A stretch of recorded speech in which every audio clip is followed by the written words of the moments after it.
actually thought what I might do is go over the history of communism in Germany, communist movements in Germany. And I have a number of songs, musical pieces from German communist history to play, clips of film, etc.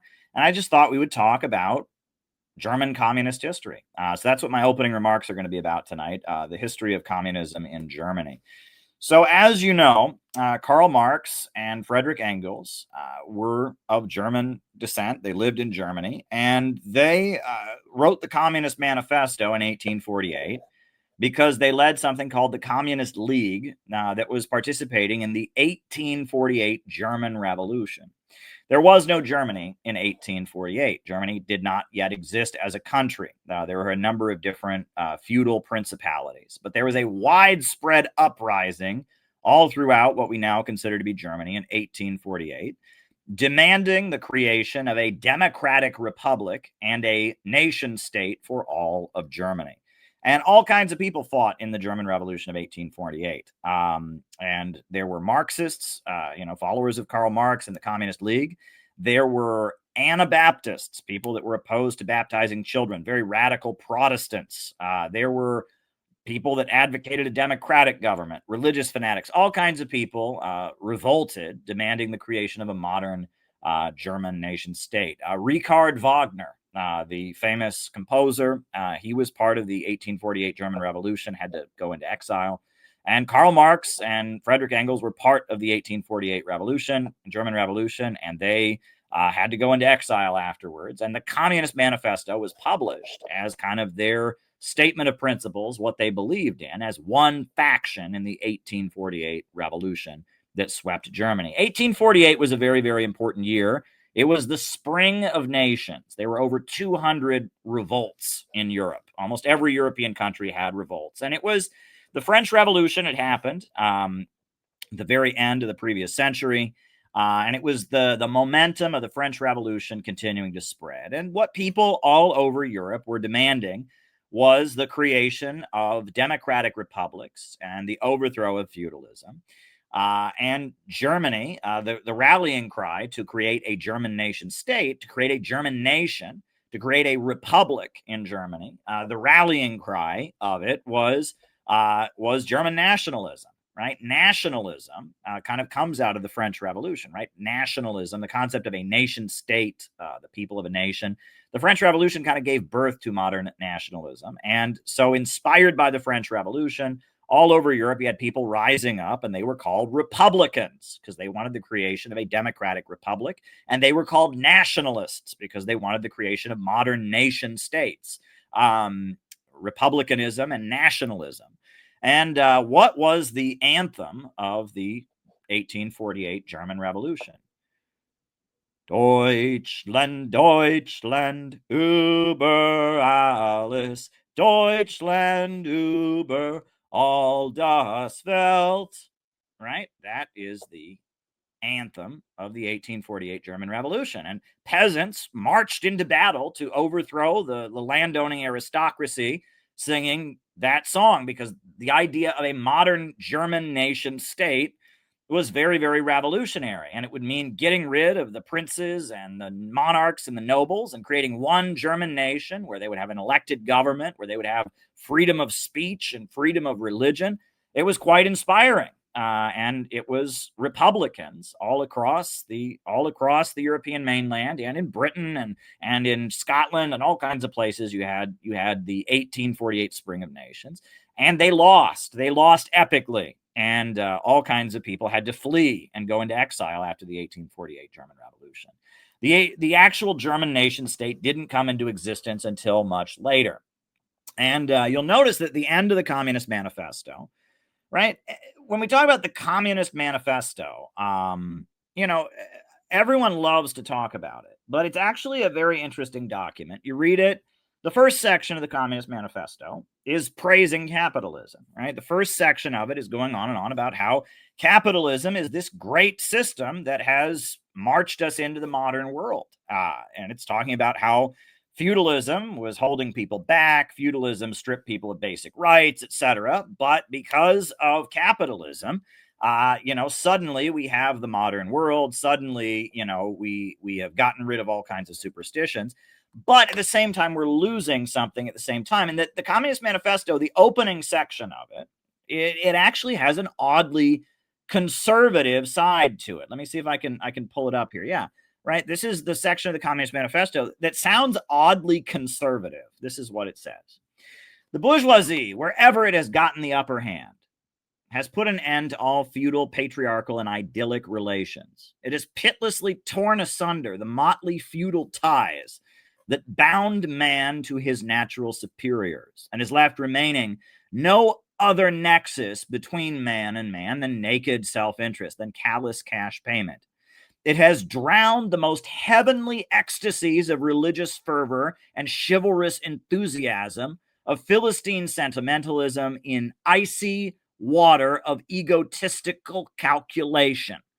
It has resolved personal worth into exchange value, and in place of numerous indefeasible chartered freedoms, it has set up a single unconscionable freedom: free trade. In one word, exploitation. Veiled by religious and political illusions, it has substituted naked, shameless, direct, and brutal exploitation.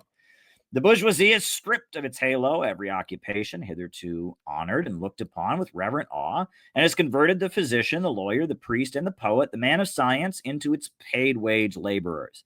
The bourgeoisie has torn away from the family its sentimental veil and reduced the family to a mere money relation.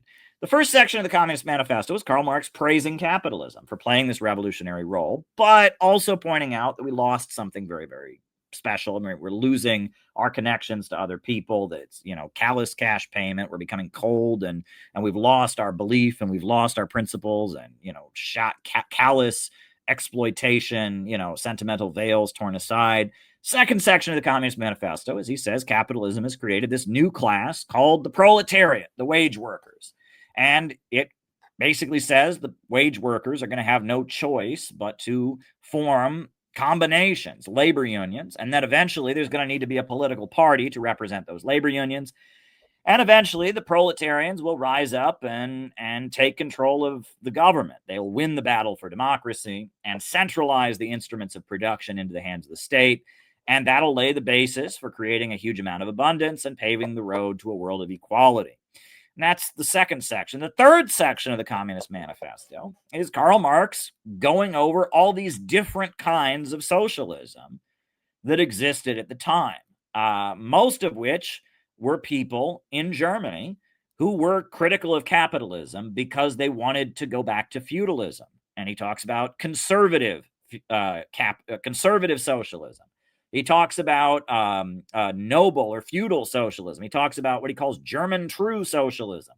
But there were all these people in Germany at the time, long before Marx had ever showed up, that were critical of capitalism, but in a conservative way. They wanted to go back to feudalism. And Marx is saying, no, we don't want to go back to feudalism. And no, we're not criticizing capitalism for religious reasons. We're criticizing capitalism based in our dialectical materialist philosophy, and we want to march into the future. And that's the Communist Manifesto. And then it actually ends by saying that Germany is probably where the revolution is going to happen. It ends by saying we turn now to Germany. And because Germany was an up-and-coming nation, it was just coming into existence as a nation state, and because there had just been this big revolution there in 1848, this big revolution, he predicts basically that Germany is going to become the first communist country. That's how Karl Marx ends the Communist Manifesto, interestingly enough. A lot of people don't read the Communist Manifesto. It's one of these books people point to, but it's not very long. And I would recommend going through it with fresh eyes, not based on what you think it means. Go through it and just see what it says, because it's a lot of ideas packed into a lot of paragraphs. But basically, it begins praising capitalism for playing a revolutionary role while kind of mourning that capitalism has gotten rid of a lot of sacred and holy things and made kind of a cold world, where people are cruel to one another and don't care about each other. And then from there, it talks about how capitalism has created the working class, and how the working class is very, very revolutionary and has no choice but to form labor unions and eventually a political party. And eventually the proletariat, the wage workers, are going to seize power. Then it ends by going over all these other kinds of socialism that it doesn't like. And it ends, the very end of the Communist Manifesto is also quite important. At the very end of the Communist Manifesto, it says communists support every uprising against the existing order of things, but in all of them, they bring forward the property question. And it ends by saying focus on Germany. And that's the Communist Manifesto. It's not that complex, actually, if you look at it.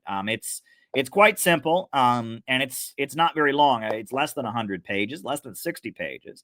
It's very much written in the idea of, look, here's what we stand for. And it's pretty outdated. A lot has happened since then. Now, obviously, certain ideas from it about history being a trajectory, right? You know, first you have hunter-gatherer civilization, then that gives birth to slavery, then that gives birth to feudalism, then that gives birth to capitalism, and capitalism has this problem because now there's two class camps, wage workers and proletarians. That obviously stands. Understanding that capitalism has this problem of overproduction, where the economy breaks down because too many goods have been produced and the market gets glutted with products that cannot be sold. That's a big theme in the Communist Manifesto, that every couple of years the economy comes to a grinding halt because we've produced too much wealth. That doesn't make any sense. And that as technology advances, you're going to have more unemployment and more economic instability. Marx is writing all of this, and he's just kind of observing certain patterns in the modern economy. Right? If you want to learn about Marx, Marx started out as a philosopher. He was a philosopher, and he developed a philosophical system called dialectical materialism, and he came out of the Hegelian tradition. Right? Hegel was a famous philosopher who really emphasized the notion of historical progress. And Hegelianism, out of Hegelianism, you had left Hegelianism and right Hegelianism. Marx was a left Hegelian who believed in historical progress through conflict. He rejected the notion of anything spiritual and argued that all that exists is matter. He was first a philosopher, and out of his philosophy, he got political. And then, forms the Communist League. He lives in Paris during the events that led to the coup of Louis Bonaparte. He eventually moves to London. In London, he's political. He's writing about, trying to build a communist working class movement. In London, he then becomes economic, and he becomes focused on economics. And Marx's life goes through these three stages of philosophy first, then politics on the foundation of his philosophy, and then economics on the foundation of his politics. And that's the writing career of Karl Marx. And that Marx, the main way Marx wrote was he wrote in terms of polemics, by arguing with other people. Other people had different ideas. There were all kinds of people going around criticizing capitalism, talking about new kinds of philosophy. And Marx is going around saying, my socialism, my critique of capitalism is the best. And that Marx called his socialism scientific socialism, as opposed to all the other kinds. To be back then, to be modern, meant you were scientific, meant you were not based on religion, you were not based on superstition or anything metaphysical. You were based on hard material science. So Marx went around saying, I have my scientific socialism. Which is popular. And Marx went around pitching it to rich people. And he met a rich guy named Frederick Engels who really liked his work. And he set up shop in London, and his ideas kind of flourished among revolutionary intellectuals. And he was saying that socialism would come into the world on the basis of organizing labor unions. Right? All these other socialists basically were arguing that socialism would come into the world as a good idea, that they would go around promoting the idea of socialism. People would like the idea, and they would adopt it as an idea. And Proudhon talks about this, and all kinds of people talked about this. And Marx, his distinction was that he's saying, well, no, it's this wage working class, these proletarians, these wage workers, they have to be organized to seize control of the government. That is going to be the way that socialism comes into the world, not on the basis of us just going around saying it's a good idea, but rather on the basis of the wage workers, the proletarians. And, in 1875, which is pretty late in Marx's life, in Germany, there are so many people that are inspired by the socialist movement that they get together and they found the Social Democratic German Workers' Party. All right, let's back up, right? So Marx spent his life trying to build something called the International Working Men's Association, the IWA, or the First International. And the idea was that workers from all kinds of different countries would all come together into one single organization, and the workers of the world would come together and overthrow capitalism. And Marx spent his life trying to organize the International Working Men's Association. And it was not successful. And there was a lot of infighting and squabbling. And, they managed to have a lot of big international meetings. They managed to recruit a lot of effective leaders, but it couldn't stick together and eventually fell apart. The first international, and it was largely anarchists like Mikhail Bakunin and others who didn't get along with Marx, but it wasn't successful. Now, Marx was heavily involved in the struggle to defeat slavery in America. And I actually do want to recommend, I think I have a book here on my shelf. I want to recommend. This book is fascinating. If I can just pull it up here, because there's a lot of history about Marx and America that we don't know about. And if I can, where is that book? Well, I don't have the book with me, but there's a very important book about the struggle against slavery in America. And it shows that there was a huge mass meeting in London during the U.S. Civil War called by the International Working Men's Association. The Marxists, Karl Marx and his activist buddies in London, organized a huge rally to support Abraham Lincoln and just to support the struggle to defeat slavery. It was a huge mass meeting, and U.S. President Abraham Lincoln actually sent a speech to be read on his behalf at that rally. So Karl Marx and Abraham Lincoln were quite close to one another. The fact that Lincoln, the president of the United States, sent a message to this mass anti-slavery rally that Karl Marx organized. That gets kind of looked over by American history, right? Because Abraham Lincoln is one of our most beloved presidents, and Karl Marx is considered, a communist. He's the bad guy. So we don't like to emphasize that in American history. But that there was this mass anti-slavery meeting that happened in London, organized by Karl Marx, and Abraham Lincoln sent a message to it. There was also a member of the International Working Men's Association, August Willich, who rose up to the rank of brigadier general in the Union Army. His name was August Willich, and he was a German guy who had fled Germany after the failure of the 1848 Revolution, and he'd moved to Ohio, and he led the Ohio 9th Infantry Regiment. And there was a communist division of the U.S. military during the Civil War. It was called the Ohio 9th Infantry Regiment. Joseph Wedemeyer led them, and August Willich ended up becoming a brigadier general in the Union Army. This is important history that people are not aware of. And the International Working Men's Association was an attempt to build an international communist group, and it was not successful. However, in the final years of Marx's life in Germany, they started moving toward forming a mass socialist party, the German Social Democratic Workers' Party. And they had a meeting in Gotha to form the party, and they wrote a manifesto, a statement of principles, the program of their party, the Gotha program. And Marx read it, and he said, "This is all wrong. All wrong. It's completely wrong." And so he wrote a very, very important, one of Marx's most important pamphlets, which is called The Critique of the Gotha Program. And it's him going over the founding document of the German Social Democratic Party. It was then called the German Social Democratic Workers' Party, going over it point by point and saying that they have it wrong. And I would actually encourage people to read Critique of the Gotha Program if you can get your hands on it, because it says a lot of things. First of all, it points out that the only way that one could build a society with no classes, a society of total equality, would be to have vast abundance. And I always quote a paragraph from it that gets often overlooked, where he says the only way we'll ever create a stateless world is with vast material abundance. Let me put it on the screen. He says, in the higher phase of communist society, after the enslaving subordination of the individual to the division of labor, and therewith the antithesis between mental and physical labor has vanished. After labor has become not only a means of life, but life's prime want. After the productive forces have also increased with the all-around development of the individual, and the springs of cooperative wealth flow more abundantly, only then can the narrow horizon of bourgeois right be crossed in its entirety, and society inscribe on its banners, from each according to his own ability, to each according to his needs. So Marx is basically saying the only way we're going to get equality, you can't get equality with willpower. You can only create equality by creating abundance, and that the point of what he's struggling for is to liberate the means of production from the problem of overproduction, from the irrationality of production organized for profit. And by doing so, you can then lay the basis for a huge amount of abundance to come into existence. That's what he's arguing.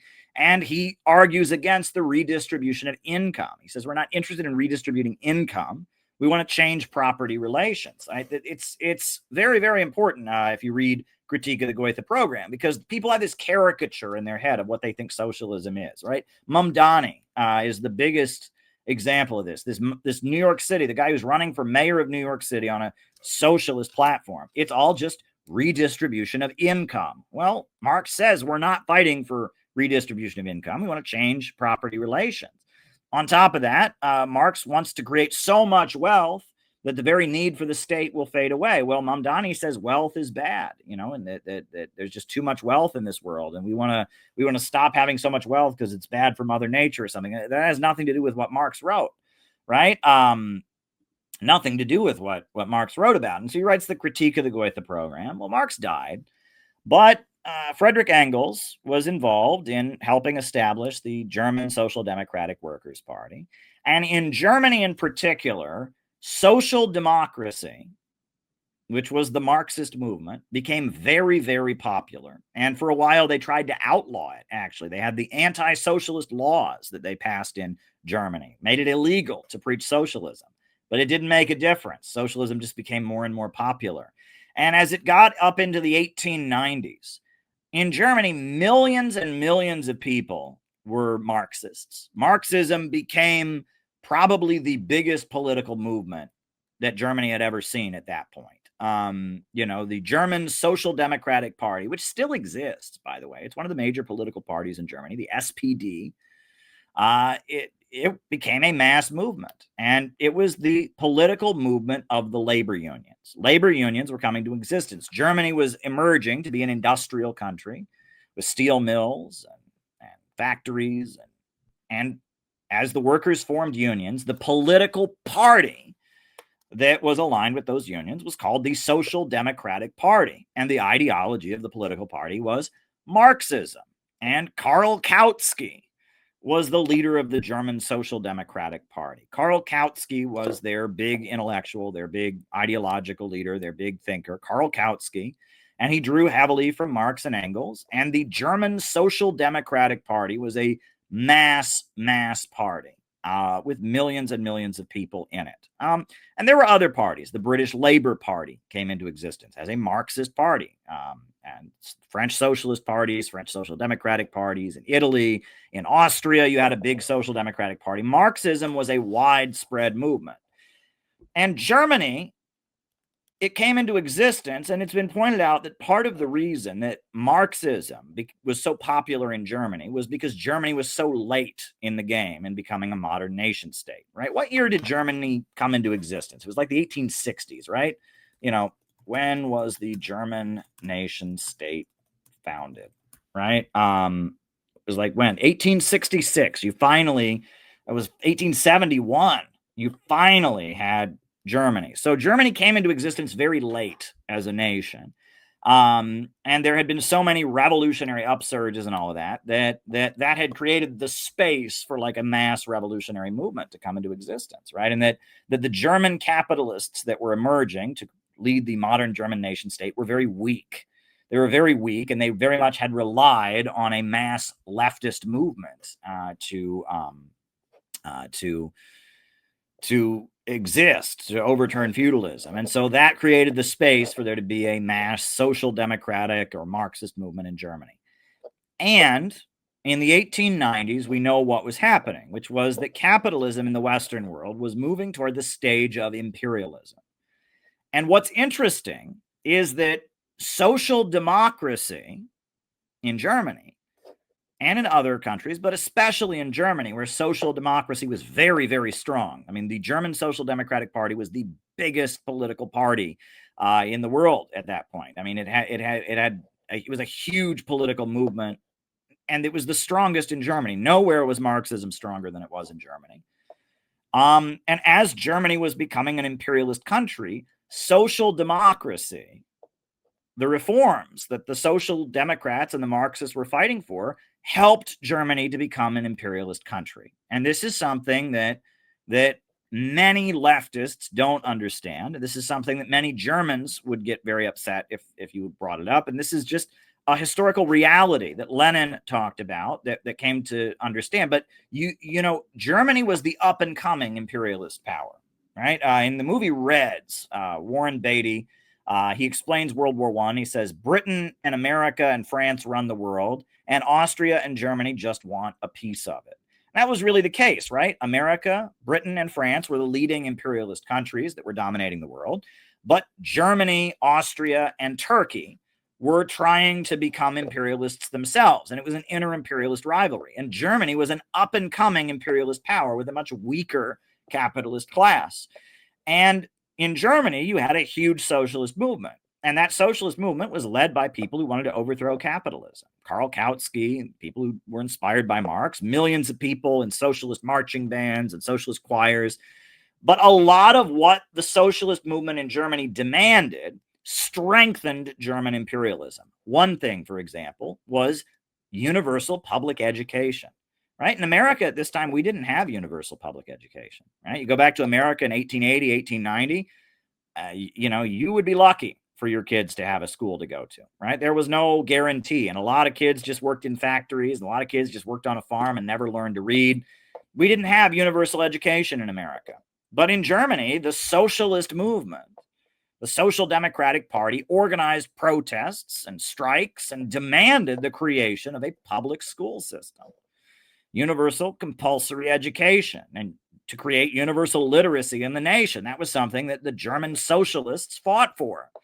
Well, the Kaiser, the German, military leader, saw that having schools where all the kids go was very, very good for creating a strong military. And in the schools that they created, children were trained to march in line and be good soldiers. And that, and eventually in the lead up to World War I, that's when we got universal public education in America. It wasn't until the lead up to World War I that American lawmakers said, look, the Germans are going to beat us because all of their kids go to kindergarten. They go to kindergarten, right? And in kindergarten, they learn to march in line and they learn to be good soldiers and militarily. We got to do that over here. So by fighting against capitalism, demanding that the government create a universal public education system, that was something very revolutionary. That was a concession won from the capitalist class. However, it led to German imperialism having much more effective military education and military recruiting. The other thing is that the German Social Democrats created the first national healthcare service, right? The National Healthcare Service. And again, they didn't have that. In America, you went to a doctor, right? We didn't even have health insurance back then. You paid out of pocket for medical service, right? That's where you hear about people taking a chicken to the doctor or whatever. You paid out of pocket for medical service in the United States at that time. And that was how it was in pretty much every country in the world. But in Germany, with the German military, they created a public healthcare system to go along with their public education system. And this was something that the communist socialist movement, the Social Democrats, demanded, but it strengthened German imperialism because it centralized their healthcare system. It was tied in with the German military. It made the population much more healthy. And that while the German Social Democratic Party was led by people who were fighting to overthrow capitalism in Germany, they won a huge amount of reforms that actually strengthened German imperialism. And the same thing happened in America. The same thing happened in Britain. The same thing happened in France. But it was particularly powerful in Germany because Germany had the largest Marxist and Socialist party. And the German imperialists were so weak in comparison to the American, French, and British imperialists that they created the most concessions. The biggest welfare state at that time was in Germany. And that welfare state was intrinsically tied up with the German military and with imperialism. And it was very much like, okay, we're going to redistribute some of the wealth of empire, and we're going to train soldiers to be good workers. We're going to give them health care. We're going to have schools that they can all go to. And that social democracy was supposed to overthrow capitalism in Germany. But really what it did was strengthen it. It strengthened it by making it work more efficiently. If it was just the German capitalists, they would have preferred to let the kids, not have any education. But the German socialists came along and forced them to set up an education system. And overall, that strengthened German imperialism. If it was just up to the German capitalists, they would have just let them all keep paying for healthcare. But the German social democratic movement forced them to create a national healthcare service. And that ended up strengthening German imperialism. And this was the contradiction of the Marxist movement. The Marxist movement largely strengthened what it opposed, right? They didn't overthrow capitalism. What they did is they forced capitalism to function in a more efficient manner, right?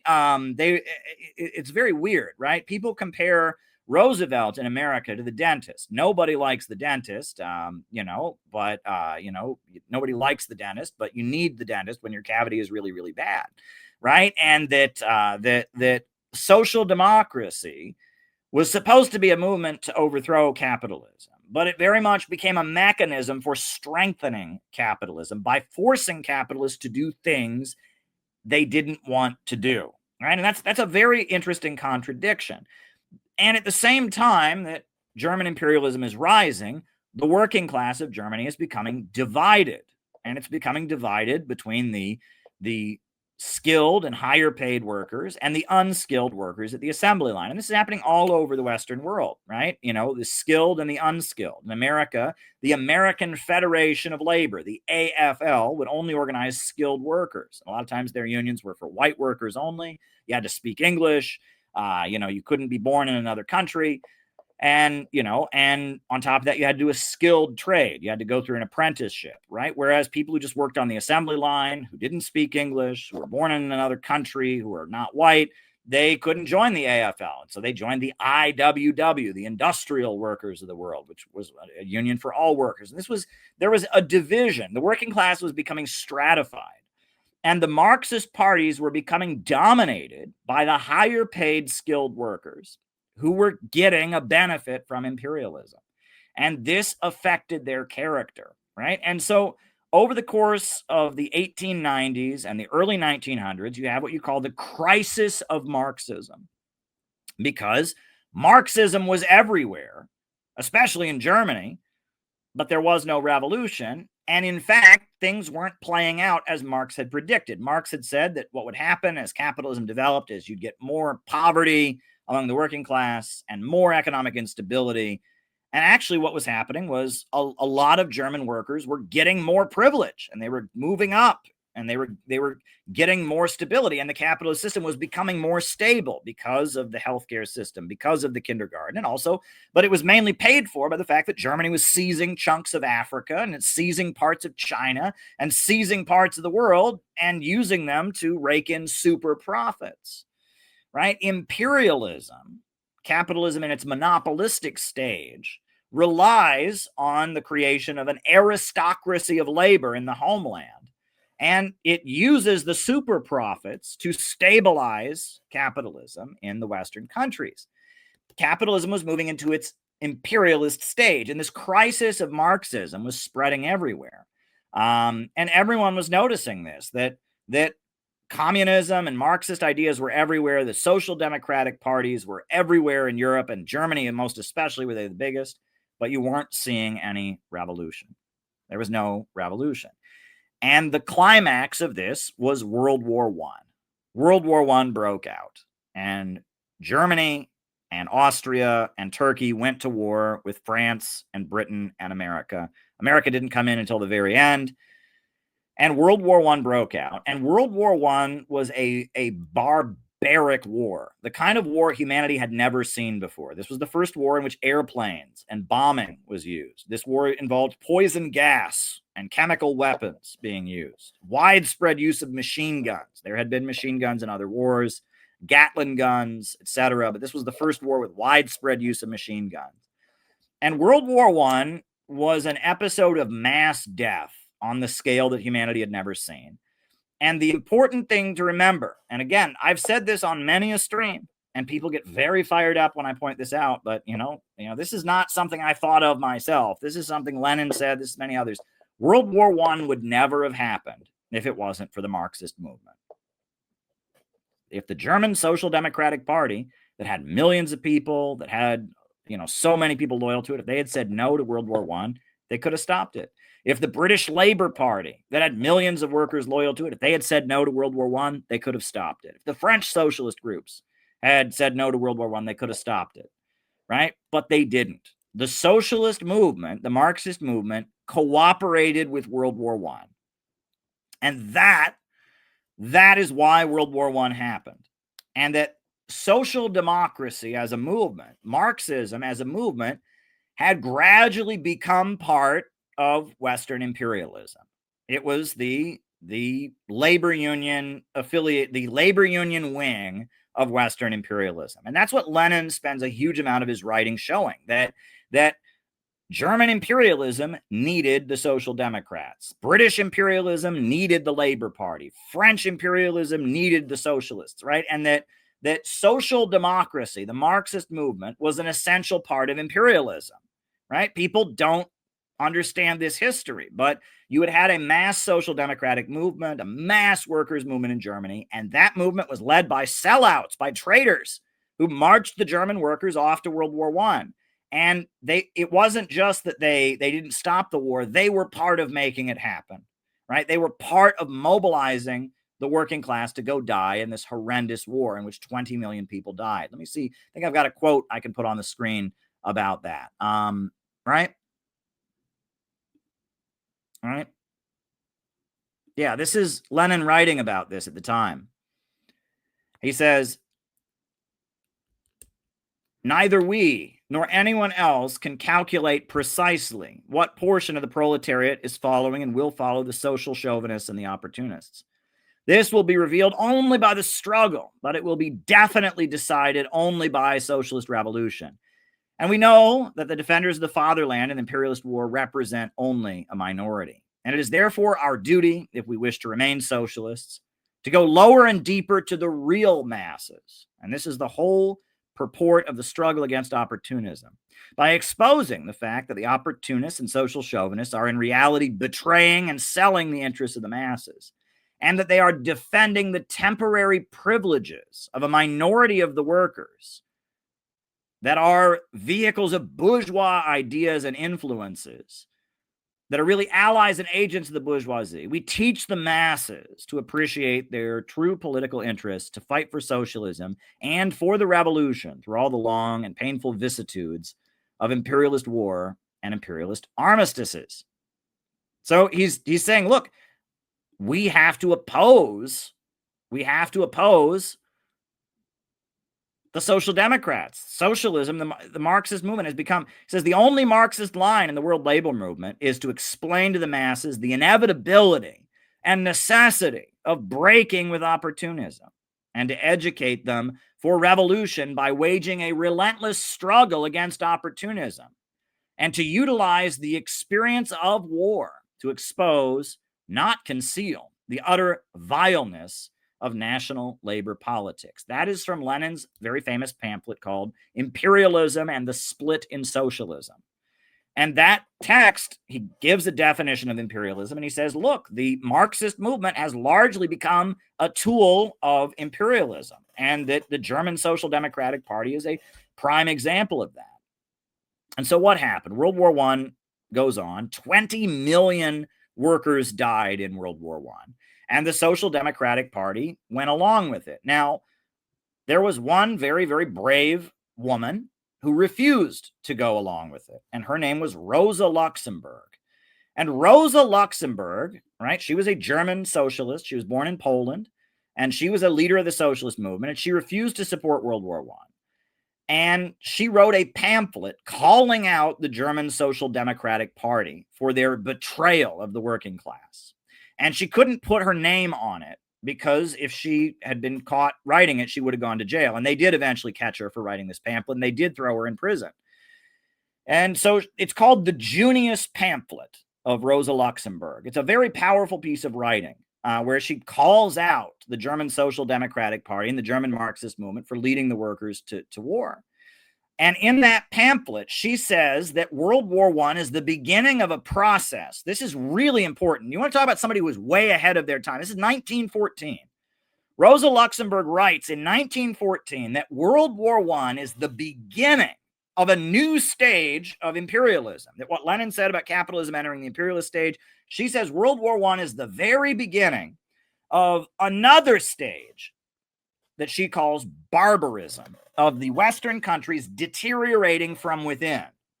Right? It's very, very powerful. You read it, and she says basically World War I is a sign that eventually the Western world is going to come apart because of the problem of overproduction. Because the capitalist system is so irrational, because technology leads to economic crisis, the Western world is going to come apart internally. And it's going to have constant war. This is what she wrote. This world war is a regression into barbarism. The triumph of imperialism leads to the annihilation of civilization. At first, this happens sporadically for the duration of modern war. But then, when the period of unlimited wars begins, it progresses towards its inevitable consequence. The triumph of imperialism and the collapse of all civilization, as in ancient Rome. Depopulation, desolation, degeneration, a great cemetery. Now, that's Rosa Luxemburg, and she was well over 100 years ahead of our time, because now we live in the time when war is unlimited. But it wasn't unlimited, right? But World War I, there was World War I, and then you had a decade of peace, and then an economic crisis, and then World War II. But now, 100 years later, we're seeing this. The Western countries are deteriorating from within. They're falling apart. Look at the West. I mean, the West is in a state of internal collapse, all right? Trump just sent the military to Chicago, right? We got the military on the streets of Portland. We got our roads and bridges falling apart, I mean, the West is in a state of complete and utter collapse, right? And that this is a result of imperialism. This is the natural progression of imperialism. And that imperialism would eventually lead to civilization coming apart. This is a brilliant breakthrough that Rosa Luxemburg had.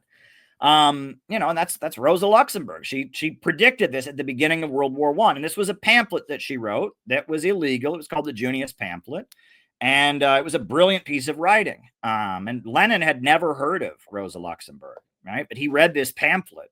He got his hands on the Junius Pamphlet, and Lenin said, "This is some of the most brilliant writing I've ever read." Lenin had never heard of Rosa Luxemburg, but he read it and he loved it. And what happened? Well, Germany lost World War I. They lost. German imperialism collapsed at the end of World War I. And there was an armistice declared on the land. And then the Kaiser ordered the Navy to go and do a suicide mission, to just go do one last, go die, basically. And when that happened, when they were ordered to go die, they didn't do it. And they shot their officers. And I actually have a very, very good book on that. If I could just, where did I put it? It's called The Failure of a Revolution. I've got a copy of it somewhere, but The Failure of a Revolution, where the German military was made up of working class people, soldiers, and they refused to go die. And the German government collapsed at the end of World War I in a mass working class uprising. The German workers didn't want to die in the war, and they were told basically, you're going to have to go die. And so there was a mass working class uprising at the end of World War I. And the German government fell, and all over Germany, workers' councils, military councils were established, and the German government collapsed amid this gigantic uprising that took place, and workers' assemblies, workers' councils were created, and it was like they had a revolution. It's really the only time we've seen like a full revolution in a Western country. And so all big chunks of Germany are under the control of these labor union-led councils, these social democrats and others. So what happens? The German social democrats gathered in Weimar, Germany, and they wrote a capitalist constitution.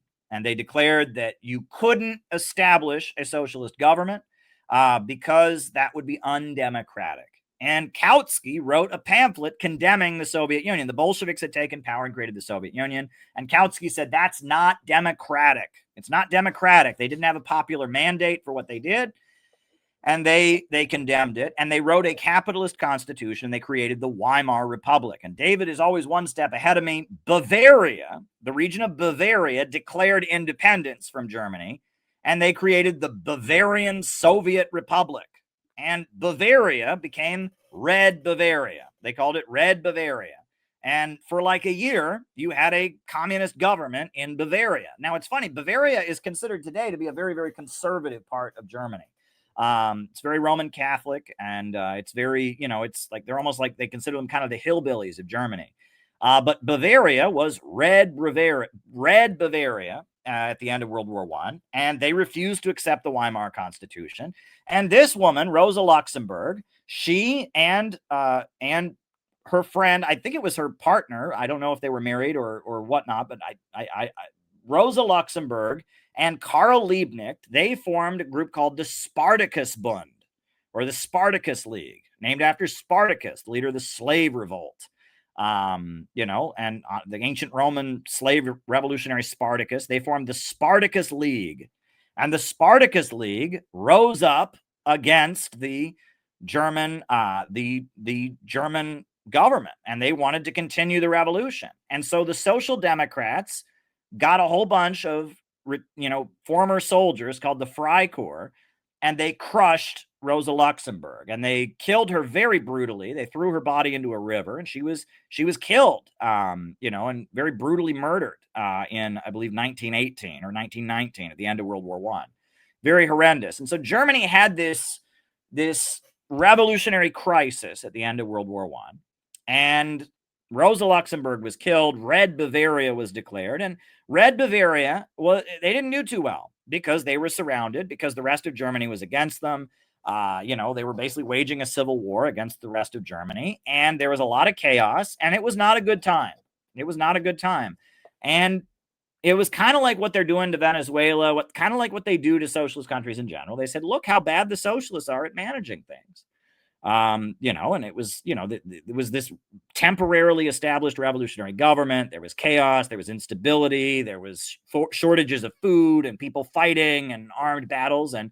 And they used Red Bavaria for, the next decade is look how bad Germany will be if the communists take over. They said, look, the communists, you had communism in Bavaria, and they took it over, and look what it was. And they also used the fact that one of the government officials in Bavaria, one of the Red Bavarian guys, had been in a mental hospital at one point. And they said, oh, look, that's what the communists want to create. They want to put crazy people, crazy, people that belong in asylums in charge of the government. Red Bavaria was a very bad situation. People who lived there were not happy because they were fighting a civil war against the rest of Germany, because food was not being delivered, because there was violence and chaos. And so, after Red Bavaria fell and rejoined the rest of Germany, they used that as like the negative example for a long time. That was a big talking point of anti-communism.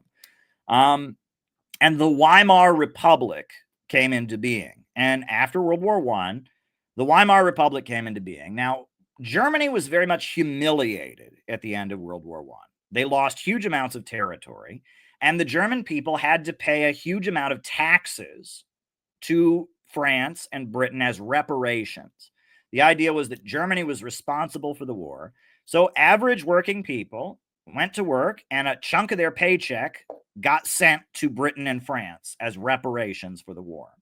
And that was the Versailles Treaty. And it was very degrading and humiliating. And Germany was not allowed to have a military. And Germany was subjected to a kind of national humiliation. The mainstream political parties in Germany supported the Versailles Treaty. They said, we were wrong. World War I was not a good war. We shouldn't have fought it.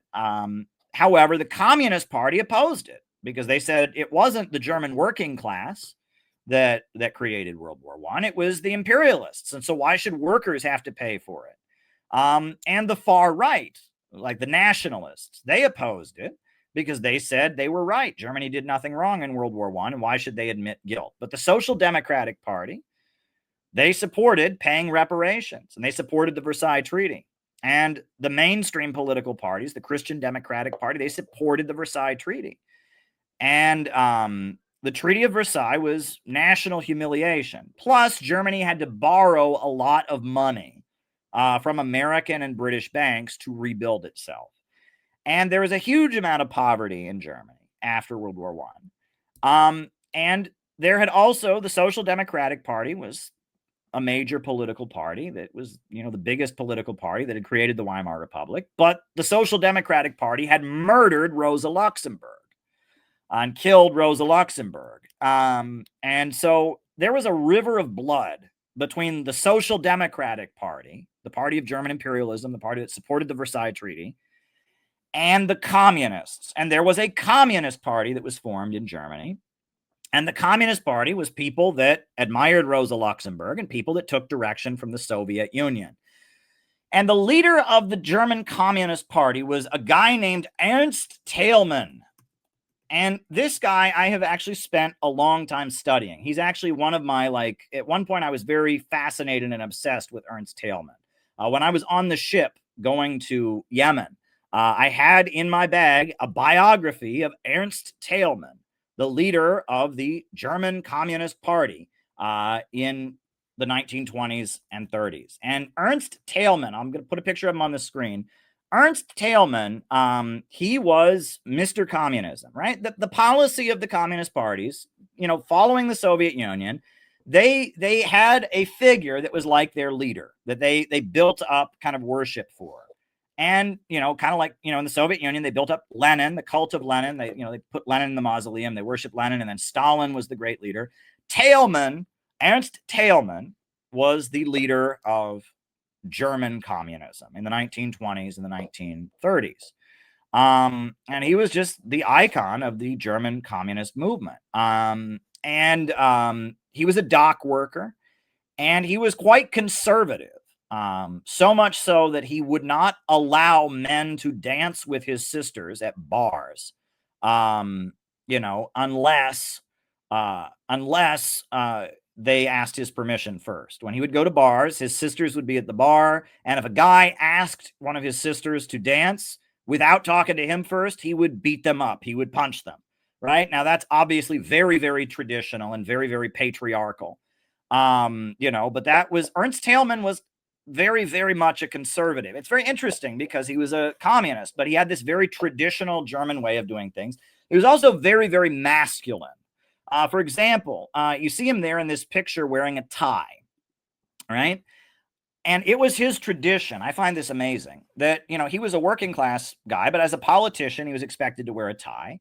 And he was a member of the parliament, and it was required that you wear a tie on the floor of the parliament. So when he would get up in front of a crowd to give a speech at a rally, he would rip his tie off and the crowd would applaud. That was his trademark for how he started a speech. He would walk up to the podium and then he would take his tie off to show he was one of the workers, and everyone would applaud. Yay, he's taking his tie off. He's one of us. He's one of us. Right? Very fascinating. That was kind of his trademark, as he took his tie off. That was his one of his theatrical tactics that he used at his rallies, right? And Ernst Thälmann was a very good speaker, and he was a dock worker. He was a big, strong, built guy who carried boxes around, unloaded ships for a living. And he was the face of German communism, Ernst Thälmann. And he absolutely hated the Social Democratic Party because they'd murdered Rosa Luxemburg and they had started World War I. And Ernst Thälmann, as the face of German communism very much pivoted into being what you might call an ultra-left political party. Now, there's a lot of bullshit written about Germany and the rise of Hitler.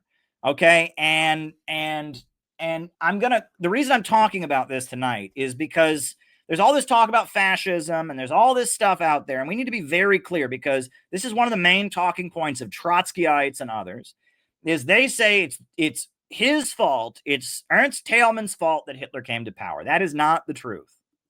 One of their talking points is they say, well, if only the German Social Democrats and the German communists had gotten together, they could have blocked Hitler.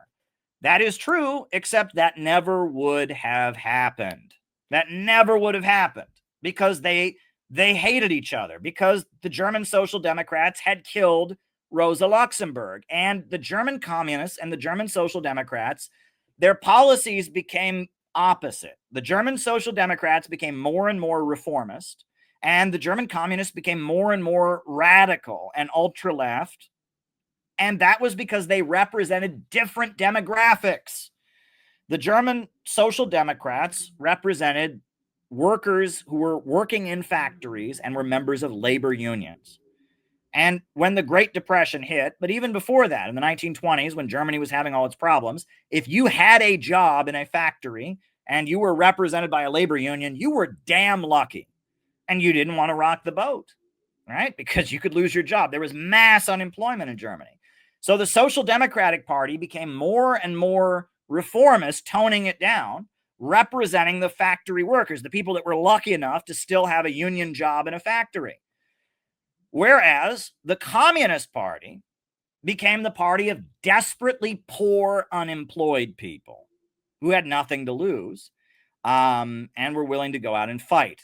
And so the desperately poor, unemployed people that are often just turning to crime to survive, lumpen elements, the German Communist Party basically became a party of the lumpen proletariat, of the desperately poor, whereas the German Social Democratic Party became the party of the labor aristocracy and the reformist and most privileged people in the working class.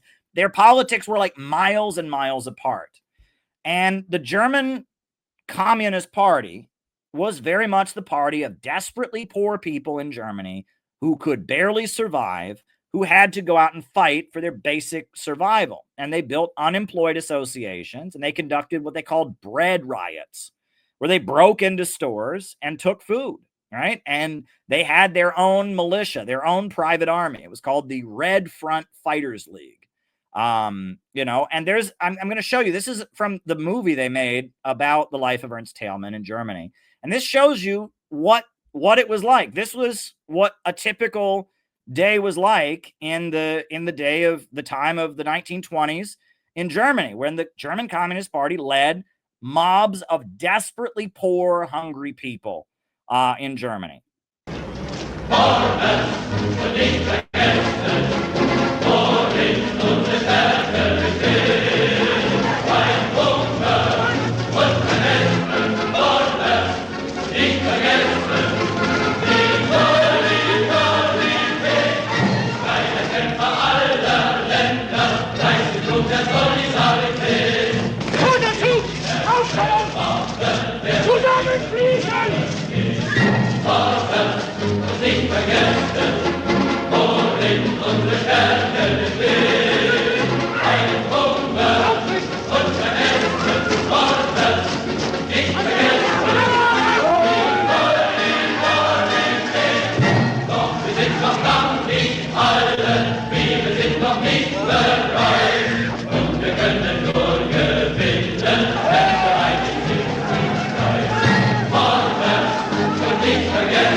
Yeah, and it was, they waged the bread riots, and they were the party of desperately poor people, and they had what they called the Red Front Fighters League, which was their own private army that trained people in how to use guns. And they went around, basically taking mobs of desperately poor people and breaking store windows to feed the poor, and and exercising power. And that there was an element of, they were almost kind of like a gang, right? And that there were a lot of criminal elements that did get involved with them. They made alliances with organized crime, gangsters, mafia kind of people. And they were this mass movement of desperately poor people that was organized, and they took direction from the Soviet Union. And they wanted to create a Soviet Germany. That's what they were fighting for. There's a song that was created for this period. And it's called the United Front Song. And I want to play, this is a recording of the United Front Song. This is in English. This is the song that they sang. It was written by Bert Brecht, who was like a famous playwright. He wrote Three Penny Opera, but he was a communist, and he wrote a lot of their songs. And this is the song when they were organizing the desperately poor people, the United Front. This is the United Front song. Here we go.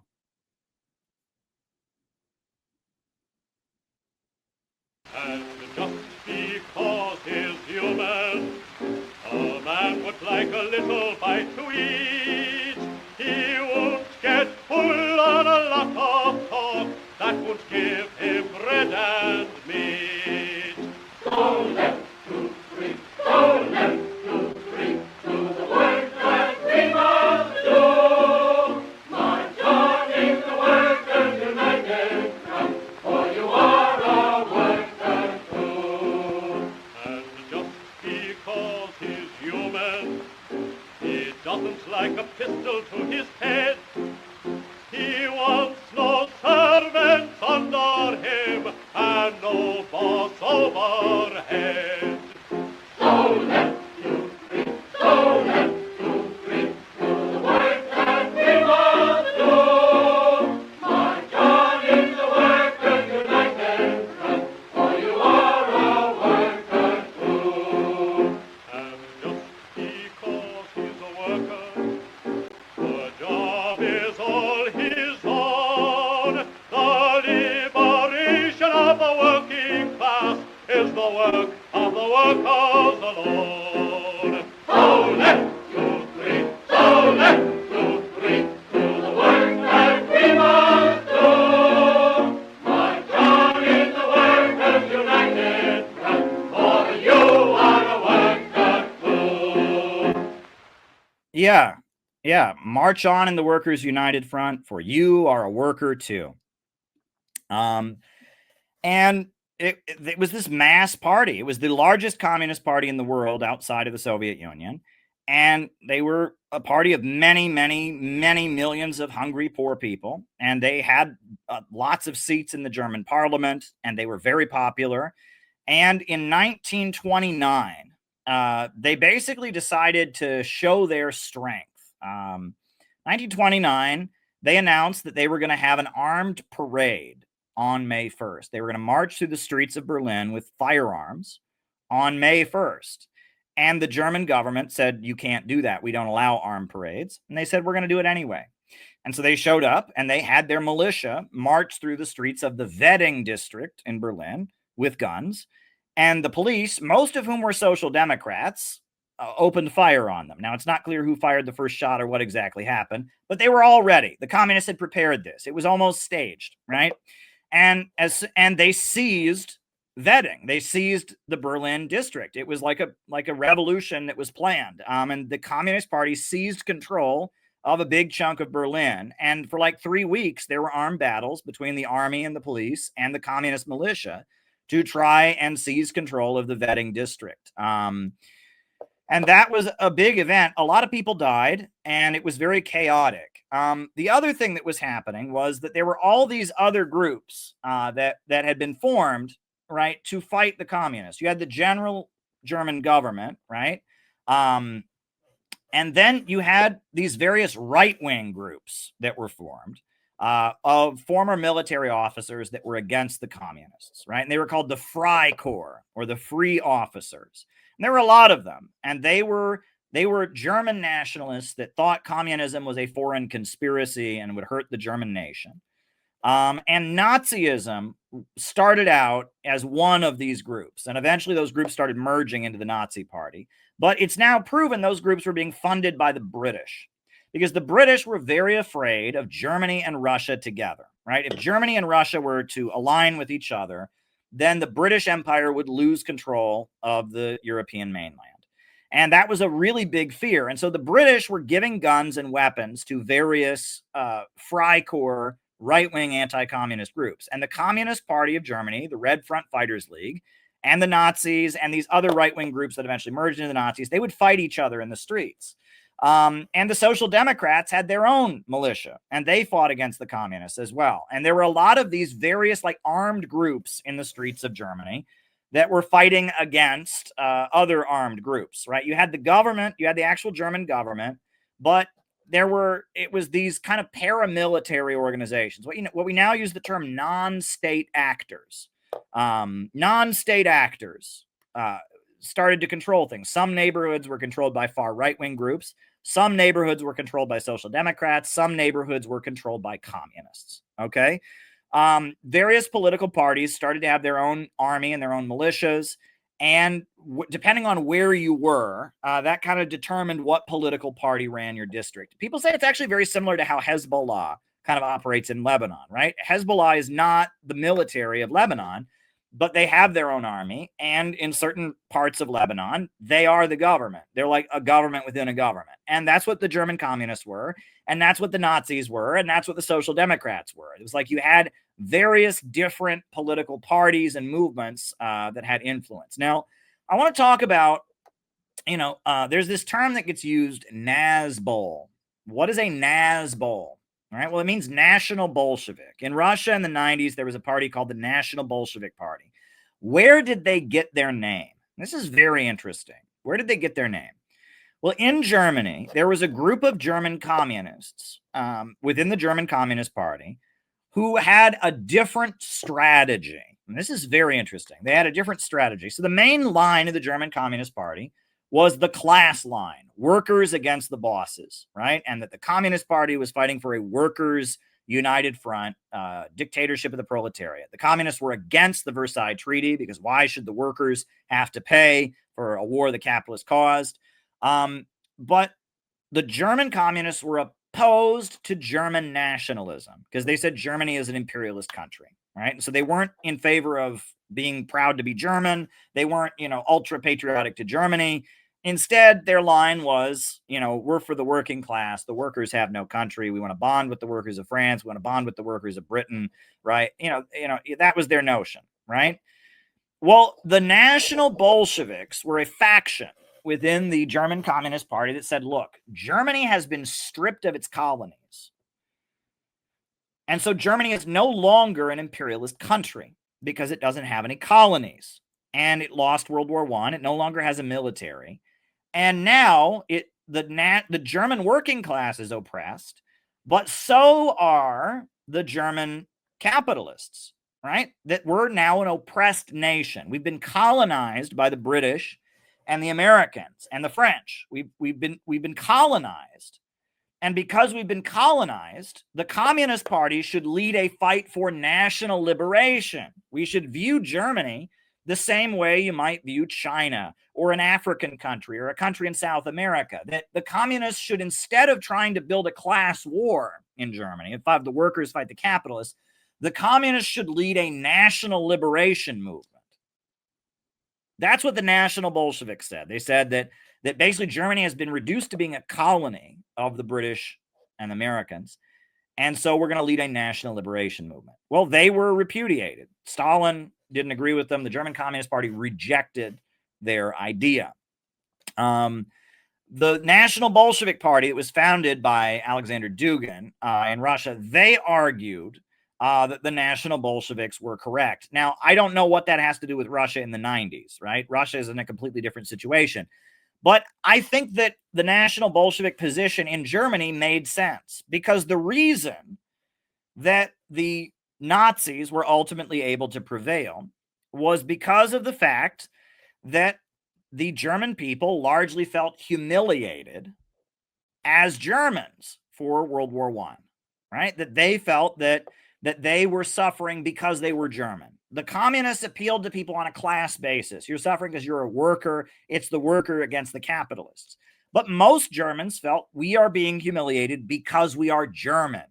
And the communists had no answer for that. Even though they opposed the Versailles Treaty, the feeling on the streets of Germany is that Germans have been forced to suffer because we are German.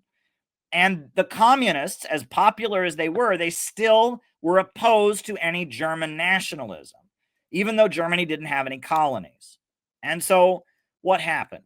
Well, after 1929, after the communist uprising in 1929, after that, it became clear that that there was a real possibility of a communist revolution in Germany. So the Nazi Party, that had previously been a street fighting organization, funded by the British, entered an alliance with Hjalmar Schacht, right? Hjalmar Schacht was the German economist. And he was a German banker who was anti-British and was a friend of the Krupps and the Tysons and a number of German industrialists who were anti-British and anti-communist. And the anti-communist street fighting group, the Nazis, were recruited and they transformed themselves into a party that could actually win elections. And there was a big fight within the Nazi party between Hitler, who was their main leader, and Gregor Strasser. Gregor Strasser was the main rival of Hitler's, and Gregor Strasser wanted to maintain a street fighting organization, and he believed in the socialism part of National Socialism. He believed that he was against Marxism and he was against the Soviet Union, but he also wanted to overthrow capitalism, etc. He had an anti-capitalist line. And Hitler and Gregor Strasser had a big argument where Hitler said that National Socialism just means it means that corporations have to be patriotic. They have to be loyal to the nation. Whereas Gregor Strasser said, no, we need National Socialism as an alternative to international communism. And Gregor Strasser lost and Hitler won. And the Nazi party pivoted toward being much more pro free market and much more capitalist, and kind of losing the economic populism that had accompanied a lot of their nationalism and anti-communism before. The Nazi party was based on anti-Semitism, and they believed Marxism was a Jewish conspiracy. However, what they wanted to do and to oppose Marxism was not clear. And Gregor Strasser and his faction, they wanted some kind of nationalistic, German nationalistic planned economy. Whereas Hitler said, I just want to have a really, really strong, powerful government that will allow the market to continue, but will, build up Germany to be a powerful country again. And that was the fight. And Hitler won. And the Nazi party transitioned from being a party of street fighting thugs to being a party of politicians. They were moving toward taking power, right? Which is a very, very important distinction, right? And the Nazi party stopped just being a street fighting party and started becoming a serious political party.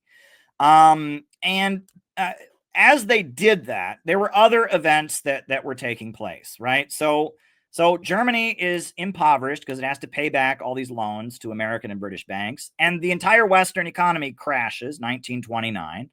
Right? The stock market crashes in America. The whole world is having an economic crisis. And Germany's economic pain gets more and more worse and more painful. And the Nazis start moving toward taking power, right? And, there was an election. The Nazis did not get a majority. The communists and the social democrats and the other parties, they didn't have a majority. But then the conservative party made it an alliance with the Nazi party. They named Hitler the chancellor of the country. Then what happened was somebody burned the Reichstag, the German parliament building, kind of the equivalent of the U.S. Capitol building in the United States. The German parliament was lit on fire. And they arrested a guy for doing it who was a mentally ill man who, I guess, called himself a communist. And they said that the Communist Party had been responsible for burning the Reichstag. Now, it's never been proven that the Communist Party had anything to do with it. But they blamed the Communist Party for burning the Reichstag. So the leaders of the Communist Party that were members of the parliament, they were arrested. And so they lost their seats in the parliament, and the Nazis took their seats. And so then the Nazis had a majority in the parliament, and they were able to establish a government. And Hitler declared a state of emergency. And that's how the Nazi party became the ruling party of Germany. It was first there was an alliance, then the Reichstag got burned, and then they declared a state of emergency, and that's how the Nazis came to power. So Jordan Peterson has said on his videos, the Nazis had a huge majority. They had a huge majority. That's not true. The Nazis never won a majority. They never won a majority in the parliament. They never did. The communists got more votes than the Nazis very consistently. The Nazis were always a minority party. They just won through a series of electoral maneuvers where basically the other capitalist parties handed them power. And the Nazis came to power. And many people ask the question, and this is a common thing. So first of all, the first talking point is the German communists and social democrats should have teamed up to fight Hitler. That wasn't going to happen. That was never going to happen. They hated each other. They'd killed each other in the streets. They represented two very distinct groups of people, people that are well-paid, very privileged workers, and very desperately poor, starving, poor people that are forming armed militias. They're not going to see eye to eye. That wasn't going to happen. So that first talking point is bullshit. Second talking point is people say, well, why wasn't there an armed uprising as soon as Hitler came to power? Because they would have lost. They would have lost if they did that. They would have lost. And the communists immediately set up an underground network within Germany. There were millions of Germans that were communists, that when the Communist Party was outlawed and when it became a one-party state, the Nazi Party took over, they said, oh, sorry. And they were still going to secret communist meetings, and they were still smuggling information to the Soviet Union. There was a huge network of underground communist groups inside of Germany throughout the entire existence of the Nazi Party. And people don't understand that. And if they had launched an armed uprising in 1933, as soon as the Nazis took over, that whole network would have been destroyed. And it's a good thing they didn't do that. But that's another thing people say, oh, why didn't they? They had guns, they had their militias. Why didn't they just rise up? Because they would have lost that underground network. And throughout the entire 1930s, the Communist Party existed as an underground faction. Now, the leaders of the Communist Party and the leaders of the Social Democratic Party were all put in concentration camps. And that was the way the Nazis were able to establish an economic boom is that, first of all, they rounded up all the leaders of the Social Democratic Party and all the leaders of the Communist Party, hundreds of thousands of people, and put them in concentration camps as prisoners. They then pushed women out of the workforce. They made it so women could not, they basically shamed women out of having jobs in factories. They then restarted military spending and started re-spending lots of money on building guns and tanks and weapons, which they had not been allowed to do. They stopped paying back American and British banks. And there's a story of Hjalmar Schacht, who was the banker who really brought Hitler to power. Hjalmar Schacht met with Roosevelt, and he told Roosevelt, we're not going to pay back any of our loans. American banks have loaned Germany all this money. We're not paying them back. And Roosevelt laughed. He laughed and he said, serves those Wall Street guys right. And he laughed about it because Roosevelt could tell that Germany had been mistreated. And so because of that, they stopped paying back American and British banks. They restarted military spending. They pushed women out of the workforce. They built all these concentration camps. So all these people weren't out looking for jobs. They were in concentration camps. On top of that, they had to hire people to be guards in the concentration camps, had to hire people to build the concentration camps. And these concentration camps did free labor, right, for corporations. On top of that, they built these highways across Germany called the Autobahns. And in 1934-35, they had an economic boom in Germany. They eradicated unemployment. And that's what Hitler promised to do. People don't remember this. People think Hitler took power saying, I'm going to come into power and eradicate the Jews. That's not what he said. He said, I'm going to eradicate unemployment. And he did, right? And they had an economic boom because they restarted military spending. They created a slave labor underclass. They removed women from the workforce, and they started militarizing the economy. So Hitler did create an economic boom temporarily. And this is one thing that drives me crazy, because no one ever acknowledges that the Soviet Union had any economic successes. But people always say, oh, wow, Hitler fixed the economy. Well, he did fix the economy, but only temporarily. By 1939, the German economy was collapsing again, right? And people don't acknowledge that. And he fixed it with degrowth methods. And, so one of the things they did is they rounded up all these communists, right? And they put them in prison camps where they forced them to do slave labor. And one of the things they did was they peat moss, right, is used in agriculture, and the peat bogs, it comes from bogs. That's where you get peat moss. They had them working in bogs, to create peat moss. And so this song became a very famous song among communists around the world. It was a song of the peat bog soldiers, of the communists who were forced to work as slave laborers in the bogs, right? This is the song, the peat bog soldiers, right? Because all these communists were forced to be prison laborers basically, and they would carry shovels, right, and they would work in the bogs. So this is the famous song called the Peat Bog Soldiers, right? It was in German originally. They translated it into English, but it was a song of the German communist prisoners in the concentration camps, working in the bogs, digging peat moss out of the bogs.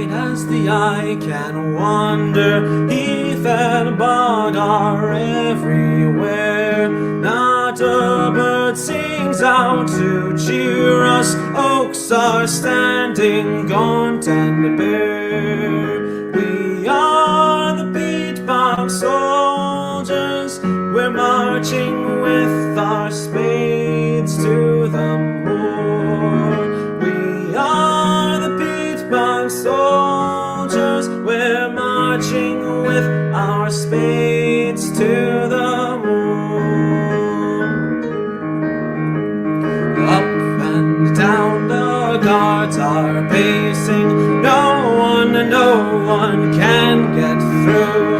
Flight would mean a sure death facing. Guns and barbed wire block our view. We are the Peat Bog Soldiers. We're marching with our spades to the moor. We are the Peat Bog Soldiers. We're marching with our spades to the moor. But for us there is no complaining. Winter will in time be past. One day we shall rise rejoicing. Homeland dear, you're mine at last. Then will the Peat Bog Soldiers march no more with their spades to the moor. Then will the Peat Bog Soldiers march no more with their spades to the moor.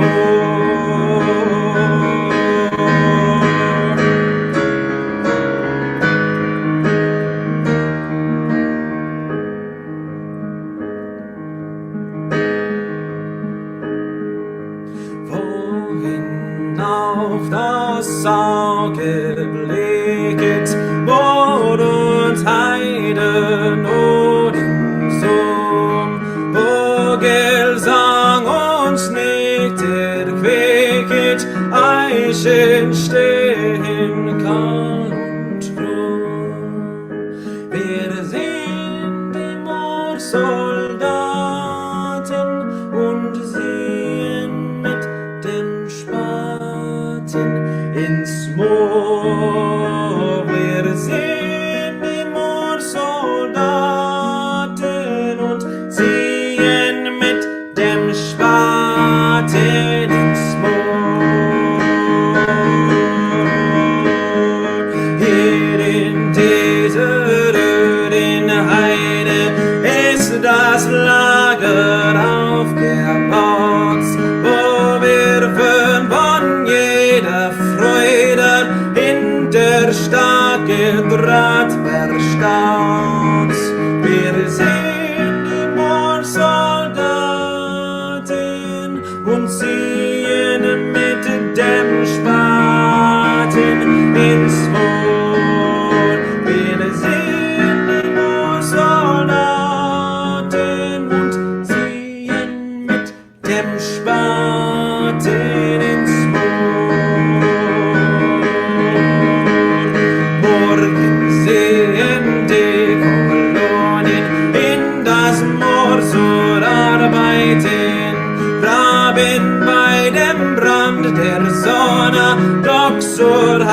Heimat steht der Sinn.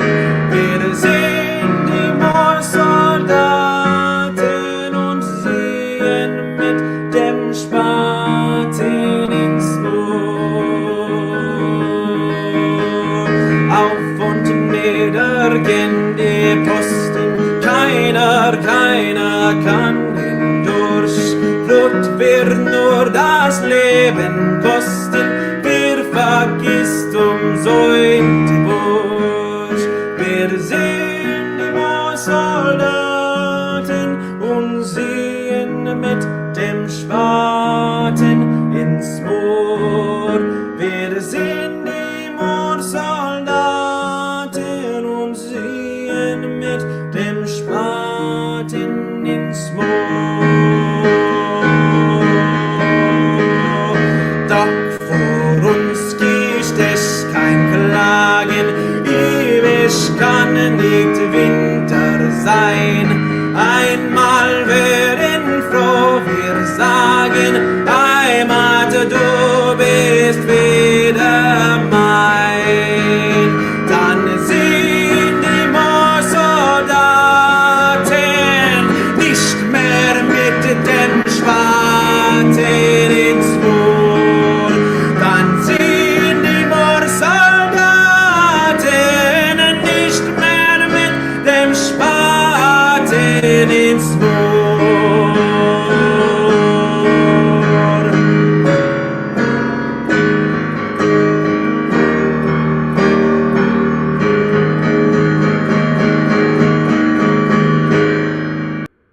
Yeah. And you notice that song actually, despite being about such a sad topic, right? It ends on a very positive note, right? But for us, there is no complaining. Winter shall in time be past. One day we'll arise rejoicing. Homeland lad, you're mine at last, right? You know, it actually ends on a positive note. Now, I'll tell you one thing. I did not hear that song for years. And these German communist songs, like the one that I just played, the United Front song, and then that one, just Pete Bog Soldiers, that one, and one that I'm going to play later. These were really the songs of the Communist Party, right? The Communist Party USA sang all these songs because the German Communist Party was the largest political party of communists, the largest communist party outside the Soviet Union. And so, especially as anti-fascism became the focus of the Communist Party in the late 1930s, these songs became songs, but you don't hear them generally. Folk singers in the 60s didn't sing these songs. I mean, that song you might have heard once or twice, but these kind of songs kind of got overlooked because they were Stalinist songs. These were Marxist, Leninist, Stalinist songs. They were not, people sing the Joe Hill songs and they sing the We Shall Overcome and stuff like that. But these songs, they had a particular militaristic tone to them, right? And they were from the era of Stalin. They were from the era of World War II. They were particularly,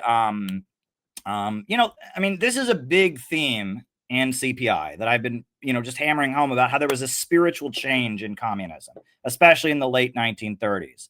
And I'll talk probably more about that later. I end up talking about it on every stream, and right, it's a big point of the innovationist turn.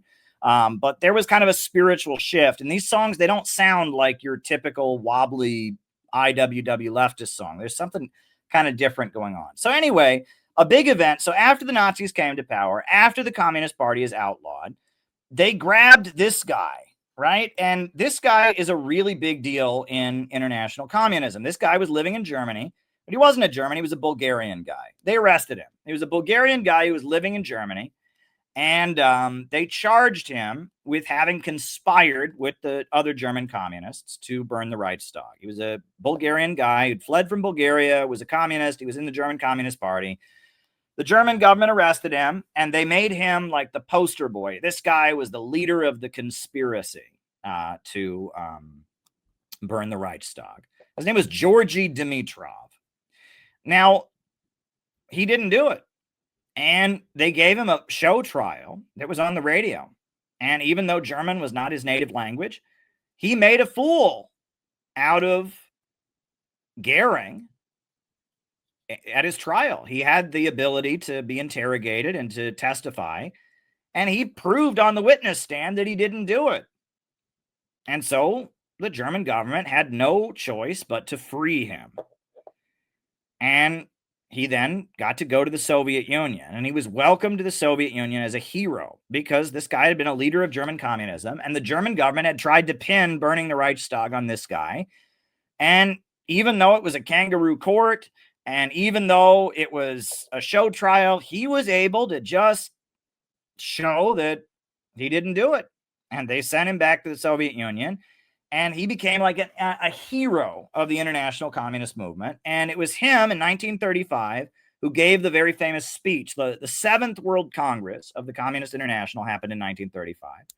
And at the Seventh World Congress, the communists changed their tactic. Instead of opposing the Social Democrats, they started forming an anti-fascist united front, right? In the 1930s, there were two distinct periods, right? And this is important history. 1928, you had the Sixth World Congress, and that was the World Congress, the victory over Trotskyism. That's when Stalin became the leader of the international communist movement, and the position became class against class. And it was the third period. They argued that there had been the period of uprisings after World War I, the first period. Then there had been the period of capitalist stabilization, the Roaring '20s. But now, with the Great Depression coming on, they'd entered the third period, which would be the period of social revolution and the period of victorious socialist construction. And during the third period, the Social Democrats were the main enemy. And it was the duty of the communists to oppose the Social Democrats, and that the Social Democrats were the main threat, and that industrial capitalists, and this is not emphasized, but captains of industry, industrialists, could be allies of the Soviet Union. Henry Ford went to the Soviet Union, and Stalin welcomed him and Henry Ford helped them set up a car industry in the Soviet Union. And the Koch brothers, Fred Koch, their father, went to the Soviet Union and helped them set up the oil industry. General Electric went to the Soviet Union and helped them set up their power plants. And that Stalin took the position that the main threat was the bankers, the Eastern establishment, the liberals were the main threat because they wanted to hold off revolution and they were promoting social democracy. But the industrialists, the factory owners, could be allies of the Soviet Union because they wanted economic growth. And so while Stalin was kind of befriending the industrialists, the communists went around fighting the Social Democrats, building armies of desperately poor people, lumpen people to fight the Social Democrats. Well, then when Hitler came to power, after Hitler came to power in 1935, you had the Seventh World Congress. And the Seventh World Congress is where Georgy Dimitrov, welcomed back to the Soviet Union as a hero, announced that they were shifting again. They were going to align with the Social Democrats, align with the liberals against fascism. And a lot of these industrialists were supporting fascism because fascism would crush the labor unions. They thought labor unions were communist. Fascism would crush the labor unions. Henry Ford, all of them, these industrialists that Stalin had been friendly with, they were now supporting fascism. So now it was important to align with the liberals and Social Democrats against the Social Democrats. And this is an important thing to remember. Communism has no loyalty to the left. Let me repeat that. Communism, socialism, anti-imperialism has no loyalty to the left. During the 1930s, the early 1930s, after the Sixth World Congress, the feeling was that Social Democrats and the left were the main danger. And then the right wing became the main danger. It's based on the balance of forces at the time. That's what it's based on. There is no principle that says the left is always better than the right. At one point in the 1930s, it was correct to fight the left. And then later it became correct to align with the left against the right. It depends. And this is something that people have forgotten. They've completely forgotten this. But there is absolutely no principle that says the left is always better than the right. And in the early 1930s, the right was clearly better than the left, and the left was the main danger. And then that changed once fascism came in. That's important. So Georgy Dimitrov was released. However, Ernst Thälmann was still in prison as the leader of the German Communist Party. He became, kind of the symbol of the oppressed German communists. There were thousands and thousands of communists in the concentration camp system. And Thälmann was not released. Now, most of the German communists, they put them in the prison camp for 1 or 2 years, and then they let them out, right? right? That was generally how it was done, right? That to solidify the power of the Nazi state, they put all the opposition leaders in prison camps for 1 or 2 years, and then they let them out, and they used the camp system to terrorize people, right? People didn't question the government, people didn't oppose things because they were afraid of being taken to the prison camps. But they let most of the people out after 2 years. If it was understood that they wouldn't be a threat to national security, it was understood they were no longer loyal to the communists, they let them out. They didn't let Ernst Thälmann out, but they let most people out. But then the prison camp system was there as like a threat. It was like hanging over your head if you were speaking out against the government, or you were seen as being against Nazism or whatever, that you might end up at one. And there's, very sad stories of, Germany had been a very open, free society. Germany, they'd had gay bars, and, that Germany had been a very liberal place, but then it became this very, very authoritarian place. And that, they tell, it was very tragic. There were jokes among the population, right? There was a joke about, one guy, he's in a bar and he sees a friend of his, and, he hasn't seen this friend in a few years, and he goes over to the friend and he says, "Wow, it's so good to see you. Last I heard, they took you to a concentration camp, and you were in a labor camp, and now you're out of the labor camp, and it's so great to see you. What was it like?" And the guy says, "Oh, it was absolutely amazing being in the labor camp. Utterly amazing. I got to exercise and work out, and I got to sleep on the beach, and it was like a vacation. It was just utterly amazing. I just loved being in the labor camp." And the guy says, "That's weird. That's weird." He says, "My other friend who was in the labor camp, in the concentration camp, he said it was horrible, and they barely got any food, and they had to work all day long. And if you tried to leave, they shot you in the back as you ran away. And it was really horrible." And then the guy laughed and he said, "Well, clearly that guy was lying. He liked it so much he went back." Now that was the kind of humor that people had. That's a very dark joke. That's a very, very, very dark joke. But that's kind of the atmosphere. Everyone was very terrified that if you said something against the Nazis, you would end up in a camp. And that was kind of the atmosphere. And that, people were very, very terrified in the country. And it's, they let people out. They didn't let Ernst Thälmann out. And he became kind of the symbol of communists, in the jail. Right. And there was a global campaign to free Ernst Thälmann. He was like the hero from the jail cell. And like his daughters and his wife would visit him and like hand him notes and stuff like that. And so while Ernst Thälmann was in the jail cell, Germans who had fled from Germany went to Spain to fight against fascism. So in Spain, you had the Spanish Republic, the elected government, had a lot of communists in it. And the fascist General Franco, who'd been in North Africa, took his army from North Africa, went back to Spain, and was trying to establish a fascist dictatorship in Spain. And so all over the world, Germans who had fled from Germany, they decided they were going to fight against Franco in Spain, and they formed the Thälmann Battalion, or the Thälmann Column, which was in honor of Ernst Thälmann, their leader in prison in Germany. They formed their own fighting division to go fight in Spain. And they wrote a song, the anthem of the Thälmann Battalion. It's a beautiful song. It is an absolutely beautiful song. I had never heard it until I was like 23 years old.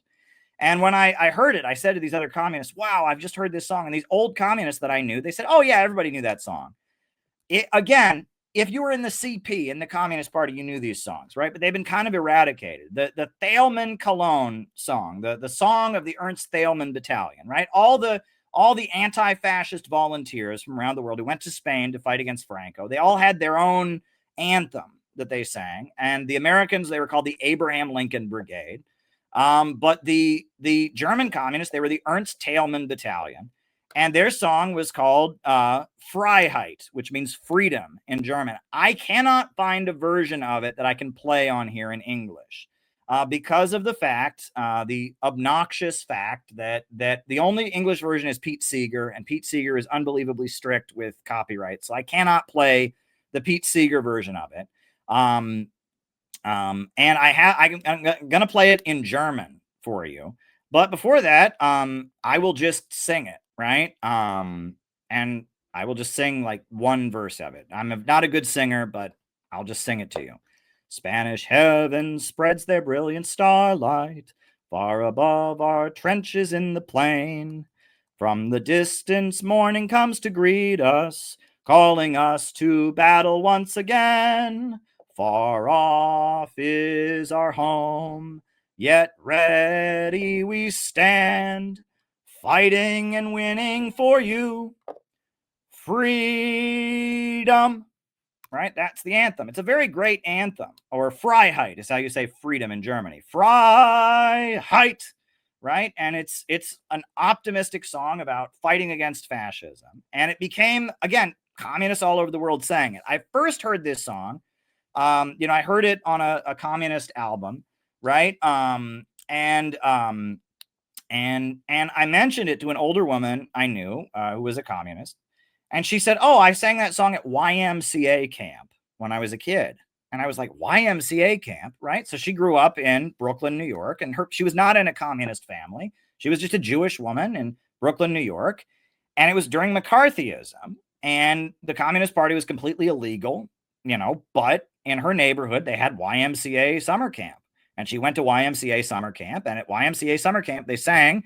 And the people running the YMCA summer camp must have been communists because they sang Freiheit and they sang all these old communist songs. And that shows you how integrated the Communist Party was into Brooklyn, New York, right? That she just went to YMCA camp and, she and all the other kids, they all sang Freiheit, right? So in the movie that they made of the life of Ernst Thälmann, there's a scene where he gets a letter from Maxim Gorky, the famous Russian novelist, a letter to him encouraging him to not be afraid in his jail cell. And then it shows the Thälmann battalion while they sing this anthem. So this is a very inspiring scene from the Ernst Thälmann movie.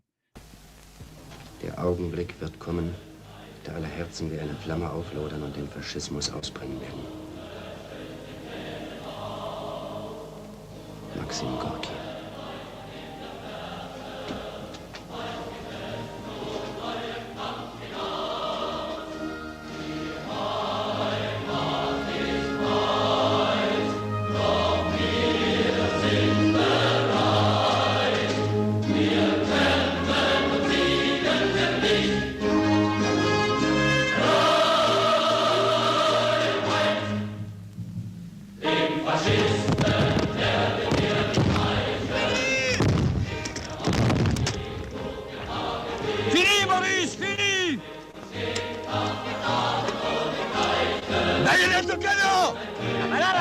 ¡El batallón de Thälmann viene! ¡Batallón Ernst Thälmann! ¡Grüß das Bataillon Pariser Kamin! Maurice! Vite! Que vous avez vu juste à temps! Passaremos! Adelante! Vorwärts! Im Geist Ernst Thälmanns!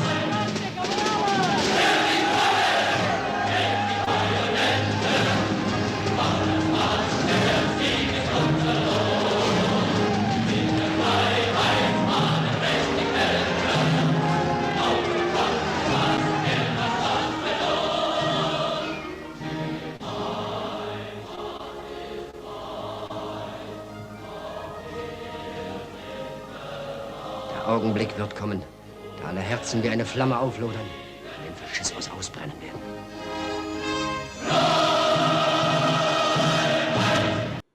Yeah, that is a great song, by the way. I absolutely love that song. I never would have heard it because it's too Stalinist. Like folk singers won't sing it, right? Won't touch it. You have to really know communists to know that song. But it's a great song, right? Freiheit, right? Very beautiful. Spanish heaven spreads their brilliant starlight, Yeah. Yeah, the verses, the second verse is right, will not yield a foot to Franco's fascists, even though the bullets fall like sleet. We're standing together as brothers, and for us there can be no defeat. Far off is our home, yet ready we stand, fighting and winning for you. Freiheit. Yeah, it's really Freiheit, right? It's a very, very epic song. Now, Ernst Thälmann, they kept him alive until almost the very end of World War II. because of the fact that he was a bargaining chip, right? The Nazis were really hoping that they could cut a deal. When it was clear that they were going to lose the war, they were desperately trying to make a deal with the Soviets so they could stay in power, that they weren't going to have it. They'd killed 27 million Russians, and the Russians were marching into Germany. They were done, right? The Nazis were losing. They kept him alive because they were hoping that they could like make a deal and give him to Stalin, give him to the Soviet Union in order to stay in power. It wasn't going to happen. And so finally, towards the end of the war, he was killed. And there was actually massive work stoppages all over Germany when it was announced that he was killed, because the communists had so much support. I mean, and that's the one thing, again, this is the untold story of World War II. All over Germany, there were communist sympathizers working in factories, inside the military, who, I mean, there was so much, I mean, you know, there was so much, you know, underground communist resistance inside of the Nazi state. If it hadn't been for that, I mean, World War II, I mean, would have gone a different way. There was a massive, we're talking millions of people that were spies for the Soviet Union, that were working to send information to the Soviet Union, that were, I mean, they had people in every factory, everywhere. There was a massive underground resistance organization. And when Ernst Thälmann was killed, the communists caused work stoppages, and there was like a national strike in Nazi Germany when the leader of the communists was killed. And after World War II, you had the German Democratic Republic, East Germany, and they made Ernst Thälmann into like kind of the national martyr, the symbol of German communism. And so they made this film glorifying his life. And then one of the patriotic songs was the Thälmann Lied, the Thälmann song. And then the communist youth group in East Germany was called the Thälmann Pioneers, after Ernst Thälmann. So this is scenes from the movie that they made in 1955 about Ernst Thälmann, the leader of German communism, who had died. He'd been shot after spending like a year or a decade in Nazi prisons. And then this is the Thälmann volunteers. And then this is the Thälmann Lied. This is the epic, you know, movie they made about his life, and the song, the Thälmann Lied. Einen Finger kann man brechen, aber 5 Finger sind eine Faust.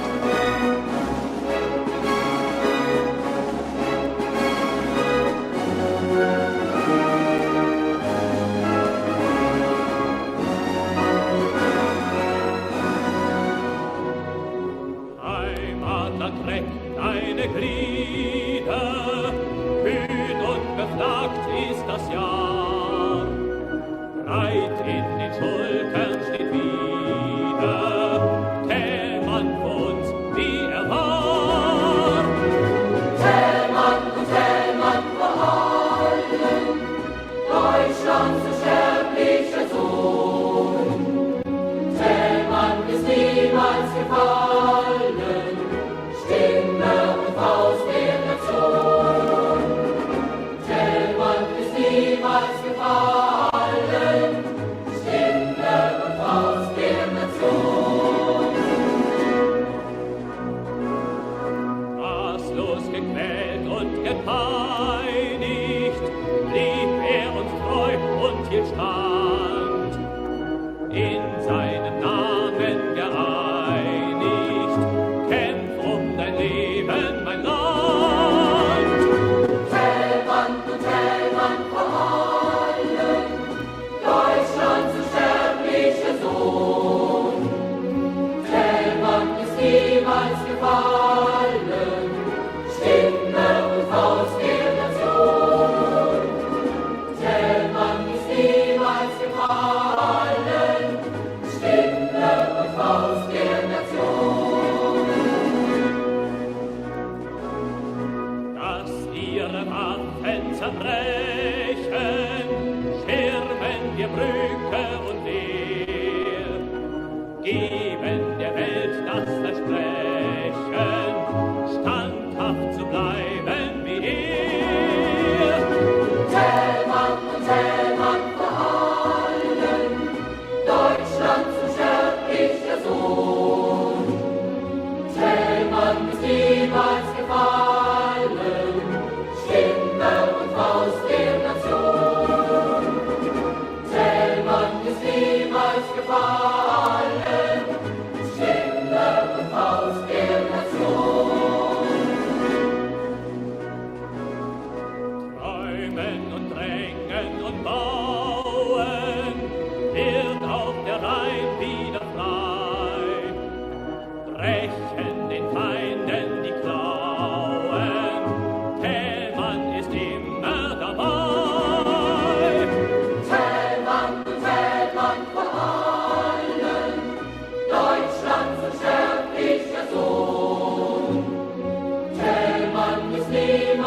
allen, Stimme und aus der Nation.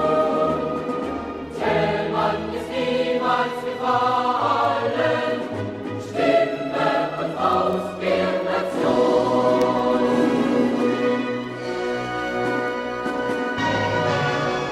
Das Wertvollste, was der Mensch besitzt, ist das Leben. Es wird ihm nur ein einziges Mal gegeben. Und benutzen soll er es so, dass er sterbend sagen kann, mein ganzes Leben, meine ganze Kraft habe ich dem Herrlichsten auf der Welt, dem Kampf für die Befreiung der Menschheit gewidmet. Yeah, that's Ernst Thälmann. And in East Germany, he was very much the icon. I mean, I don't really want to talk that much about post-World War II Germany. Just a couple things, since we're talking about German communism tonight. After World War II, the CIA program that I've talked obsessively about on these streams was the Congress for Cultural Freedom, where the CIA started subsidizing leftists to be anti-communist, and they reinvented leftism. A really big part of that is what's called the Frankfurt School. And you get all these right-wing folks that think the Frankfurt School is somehow the same as the Soviet Union. It wasn't, right? The Frankfurt School was like a Marxist education center that was originally aligned with German communists. After the Second World War, it got rebooted, and it was funded by the CIA and by British intelligence. And a lot of American academic Marxists who were tied in with intelligence, like Herbert Marcuse and Theodor Adorno, set up shop and were part of it. And it was like a place that all kinds of like leftist academics went, and they said things that were very, very opposed to genuine communism. Theodor Adorno, and the way it was subsidized by the CIA was they set up a magazine called Der Monat. And Der Monat was funded by the Congress for Cultural Freedom, which is now admitted to have been a CIA program. They had Paris Review in France. They had Encounter magazine in Britain, which was run by Irving Kristol. They had Partisan Review in America, but in Germany they had Der Monat. And Theodor Adorno and Herbert Marcuse and others, they were with the Frankfurt School. And they're the ones, they came out with this theory. They said it's not the working class that is revolutionary, it's intellectuals. They said it's a struggle for control of cultural institutions. The other thing is that they came out with this piece of crap book that I often hold up on these streams because I hate it so much. This awful, awful book called The Authoritarian Personality.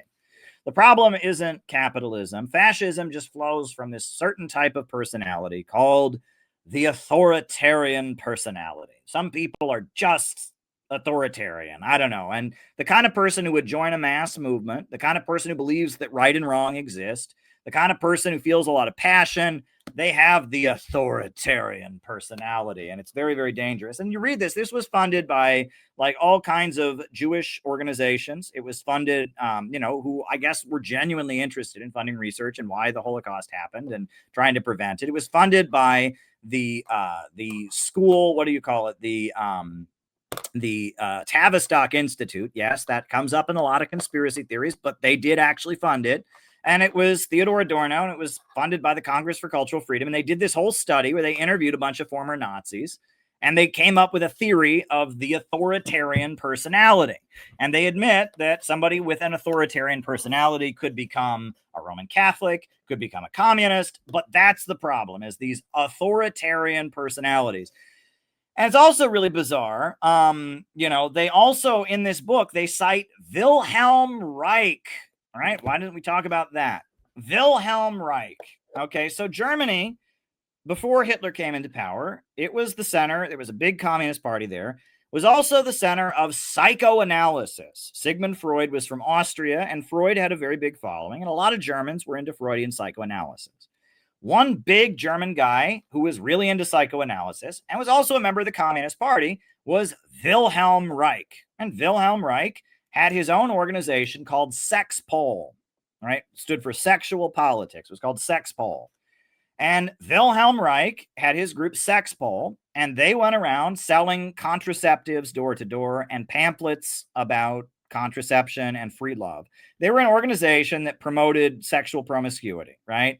And they were aligned with Sigmund Freud, and they were aligned with the Communist Party. And they were basically a nonprofit that went around door to door in Germany selling condoms and selling pamphlets about, having sex and things like that. And, pamphlets. They were just this sexual freedom activist group that existed in Germany that was very well funded. They raised money from a lot of wealthy people. The big guru of it was this guy named Wilhelm Reich, who was a psychoanalyst, a follower of Sigmund Freud. And he was a member of the Communist Party. So that existed. And then when Hitler came to power, Wilhelm Reich had this brilliant idea, and he wrote a book called The Mass Psychology of Fascism. And the German Communist Party read it, and they said, this is complete crap, and they expelled him. And Sigmund Freud read it, and he said, this is complete crap, and kicked him out of psychoanalysis. And Wilhelm Reich fled to New York City, and he ran Sexpol out of New York City, and he had his following in New York City, and he taught at New School University. He taught psychology, and eventually he moved all his followers to like Maine or someplace in New England, and they had like a city that they founded, and it was just this little free sex psychoanalytic communist group that they set up, right? And the book that Wilhelm Reich published, The Mass Psychology of Fascism, which is cited as a credible work in authoritarian personality, is one of the kookiest books I've ever read. It basically says people became Nazis because they're turned on. And it says that the Nazi salute looks like an erection. It says that the swastika looks like two naked bodies having sex. That Hitler's speeches are very sexual, and they have climaxes in them. I mean, imagine that. And so women are turned on, and that the reason people are becoming Nazis is because they're sexually repressed. And if only the German people would just allow pornography and be more sexually open, no one would be a Nazi. But because the German people are suppressing their sexual desires, because parents won't let their children masturbate, and because pornography is not allowed, that's what's causing all these German people they're suppressing their sexual desires, so they're becoming Nazis. That's what it's based on, right? That basically that German men really want to masturbate, but they can't, and so they go to Nazi rallies, and Nazi rallies turn them on, but they don't realize they're being turned on, and that's where it comes from. And it's one of the kookiest and stupidest things I've ever read. It's really, really crazy. This book was taken seriously by American academia, and this guy was a big shot at New School University, and he was very widely respected. And he pretty quickly, the Communist Party kicked him out, and he was very much against communism because communism wouldn't embrace his free sex agenda. And homosexuality was illegal in the Soviet Union. And actually, the Soviet Union promoted the idea that Nazism was rooted in homosexuality. And you don't hear a lot about that now. They've kind of, that didn't become politically correct. But if you watch the movie Spartacus, that was written by a communist, right? The screenplay was written by Dalton Trumbo. The novel was written by Howard Fast. The villain, Marcus Crassus, is gay, and it's supposed to be how evil he is, right? He's a fascist. He's the fascist who takes over the Rome and makes Rome a dictatorship, crushes the republic. Well, he's gay to show how evil he's supposed to be, right? And if you watch the movie Rome Open City, which was a movie kind of glorifying the communist resistance to Italian fascism, Rome Open City, there's also, a gay fascist villain. And Maxim Gorky is quoted as saying he said something like, if you kill all the gay people, there'll be no more fascists or something like that. That's a pretty awful thing to say. But, but that was widely believed in communist circles, was that fascism was suppressed homosexuality, right? And it was based on the fact that before Hitler came to power, he was very much associated with gay people. Ernst Rem, who had been the leader of the Nazi street fighting group, the stormtroopers, had been openly gay. And there were a lot of very middle-class gay men who joined the Nazi Party because they were attracted to the ultra-masculinity of it. And they thought that the communists were dirty working-class people, and they liked ancient Greece, and they liked, naked statues of ancient Greek guys, and they liked the leather and the boots and all of that, right? And that's an aspect of Nazism that gets covered up. And it's an aspect of Soviet anti-Nazism that gets covered up. Nowadays, right? We think of fascists as being anti-gay. And they were. Once the Nazis were in power, they put gay people in concentration camps. They were, they had pink triangles, the special like logo on your concentration camp uniform if you were gay. They killed thousands of gay people in gas chambers. They were anti-gay when they came to power, but the fascist movement, the Nazi movement, when it started, was very, very gay. And the communists actually gay baited the Nazis, right? They had cartoons making fun of them, accusing the Nazis of being a bunch of gays, and that the Communist Party wanted to legalize homosexuality, but they did take the line. The Soviet Union and communists internationally did take the line. It was considered pretty standard until the 1980s for communists to say that homosexuality was bourgeois decadence. If you went to Cuba and you asked about homosexuals, they would say, we don't have any of those. That's a disease from capitalism. We don't have any. You went to China, you asked about homosexuality, and they'd say, we don't have that. That's a disease from capitalism. That's a capitalist mental illness. We don't have that. Now that's changed. The communist world has largely changed. It was actually East Germany was the first communist country to embrace LGBT rights, right? And in East Germany, they decriminalized homosexuality. There were gay members of the German, the German Socialist Unity Party, the ruling party. So it's kind of interesting that that these things existed. And Wilhelm Reich, during McCarthyism, I mean, it appears that his group, right, the Sexpol of Wilhelm Reich, was some kind of U.S. intelligence counter gang, right? It was anti-Nazi. They fled to the USA. They were anti-fascist, but they were also very much, their whole thing was they advocated sexual promiscuity, and they were anti-communist also because the communists were socially conservative. And during McCarthyism, the FBI broke up Wilhelm Reich's organization pretty viciously. It was clearly a group that had been supported by the government. I mean, he, had a lot of funding to do his stuff. He was anti-communist, but, during McCarthyism, there was a big crackdown on pornography and a big crackdown on free love. And also it was, they charged him with fraud. Basically, he was claiming that this magical machine he built, it captured the magical energy of orgasms or something like that.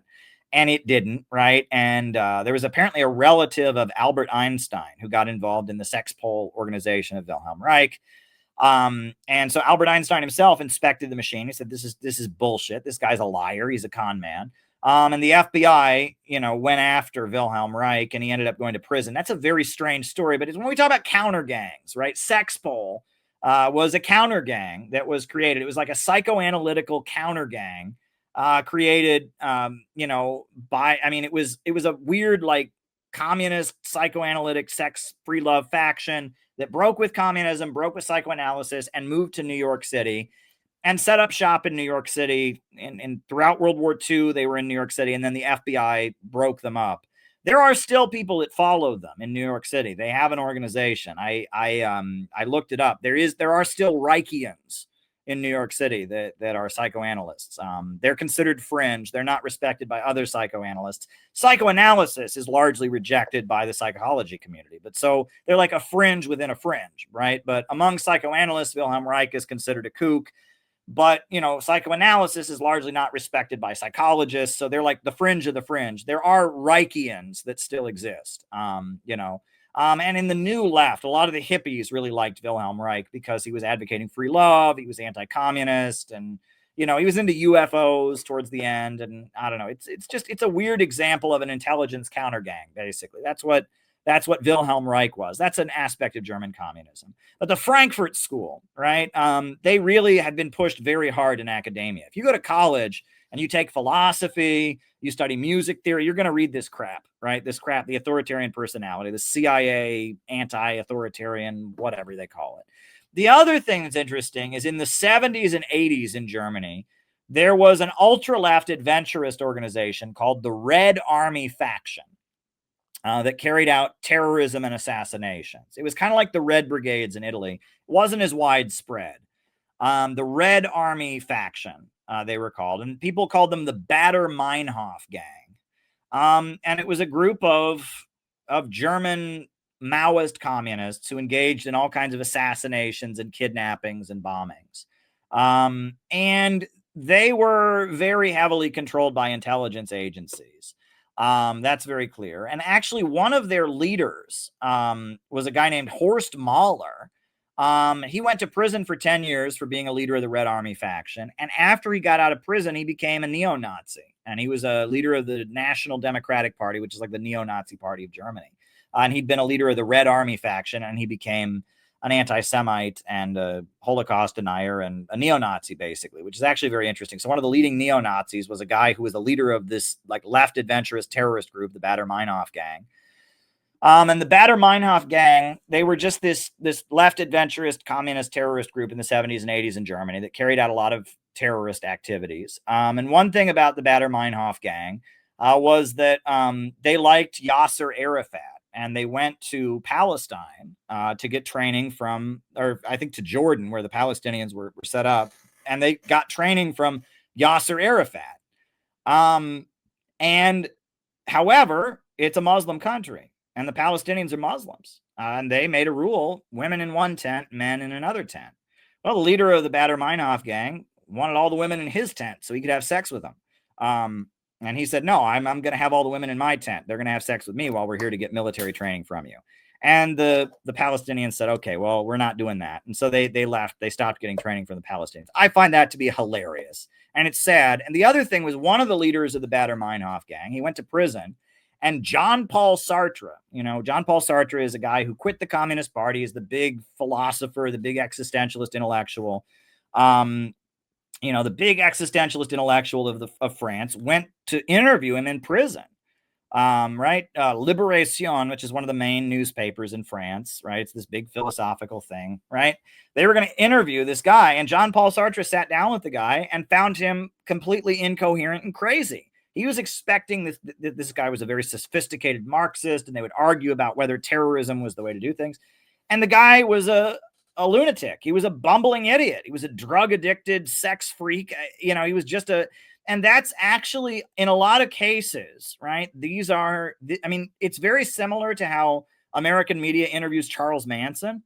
There are all these interviews with Charles Manson, and he's incoherent. He's a blathering fool because that's who he was used by somebody, right? Charles Manson did not become Charles Manson because he was so smart. He became Charles Manson because he was so stupid and somebody could use him, right? And he got drugged up and they used him. And that's, go and read the books that have come out about Charles Manson and Operation Chaos and all of that. And it's the same with this Baader-Meinhof guy.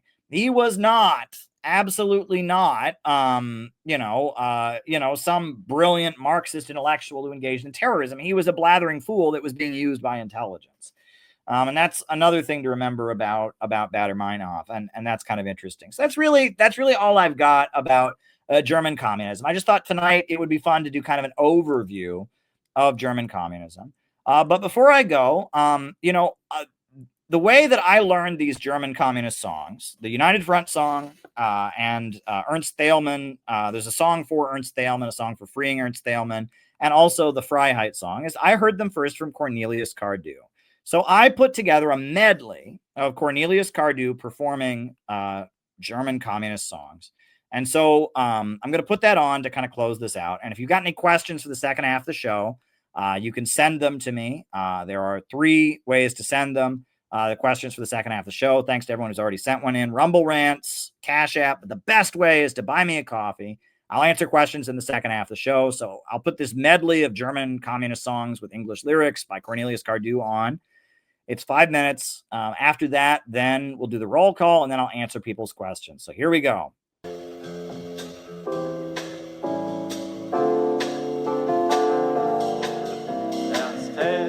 He was out in front, his fist was raised to strike them. Brigades were growing thick and fast to take the battle forward. The flag was red and the fight was on for our sturdy comrade Thälmann. Raise your fist!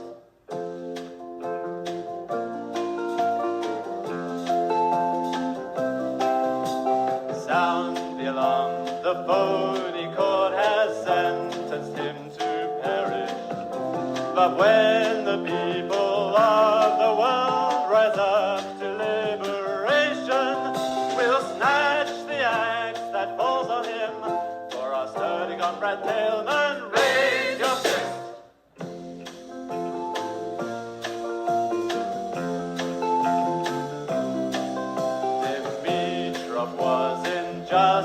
but the traitors thought they had him. But news was spread at lightning speed, and world opinion freed him. The world awakes, indignation flames, for our sturdy comrade Tailman, raise your fist.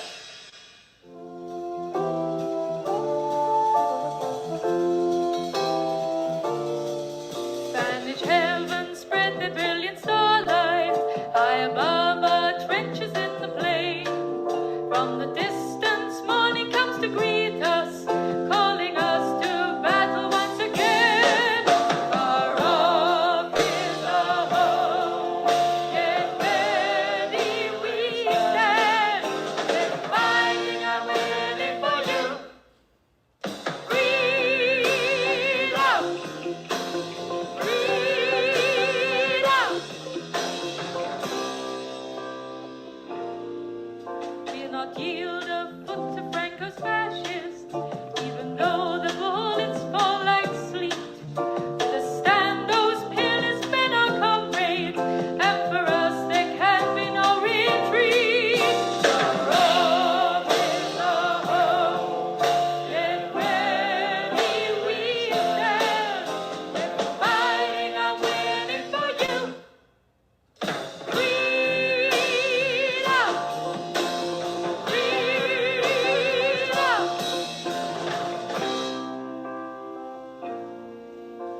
The drums, ready the bayonets, forward march, victory our reward.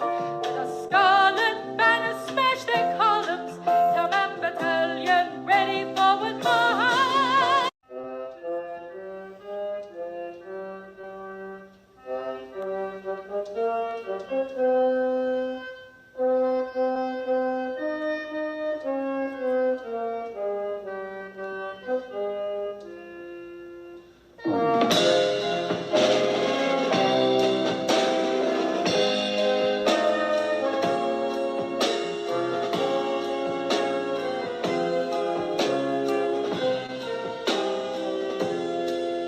And just because he's human, a man would like a little bite to eat. He wants no rule and a lot of talk that gives no bread and meat.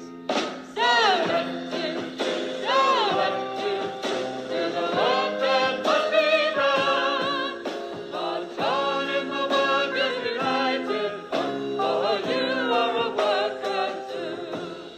And just because he's human, he doesn't like a pistol to his head. He wants no servants under him and no boss over his head. Selective to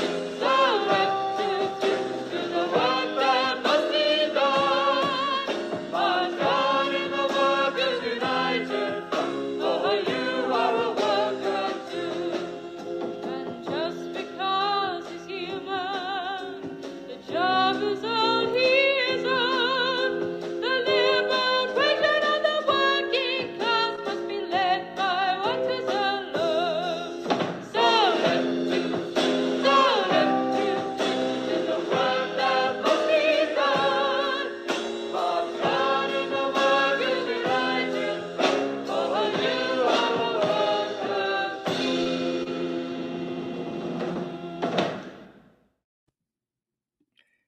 Yeah, I love that music. I don't know why. I know it's kind of like, I don't know. It's kind of an acquired taste. Like I said, anything of Cordu's is acquired taste. Now, he didn't write those songs, so they're a little bit better. The lyrics, he's not jamming everything into a lot of the lyrics like he always does, because they're not his songs. They're German communist songs. But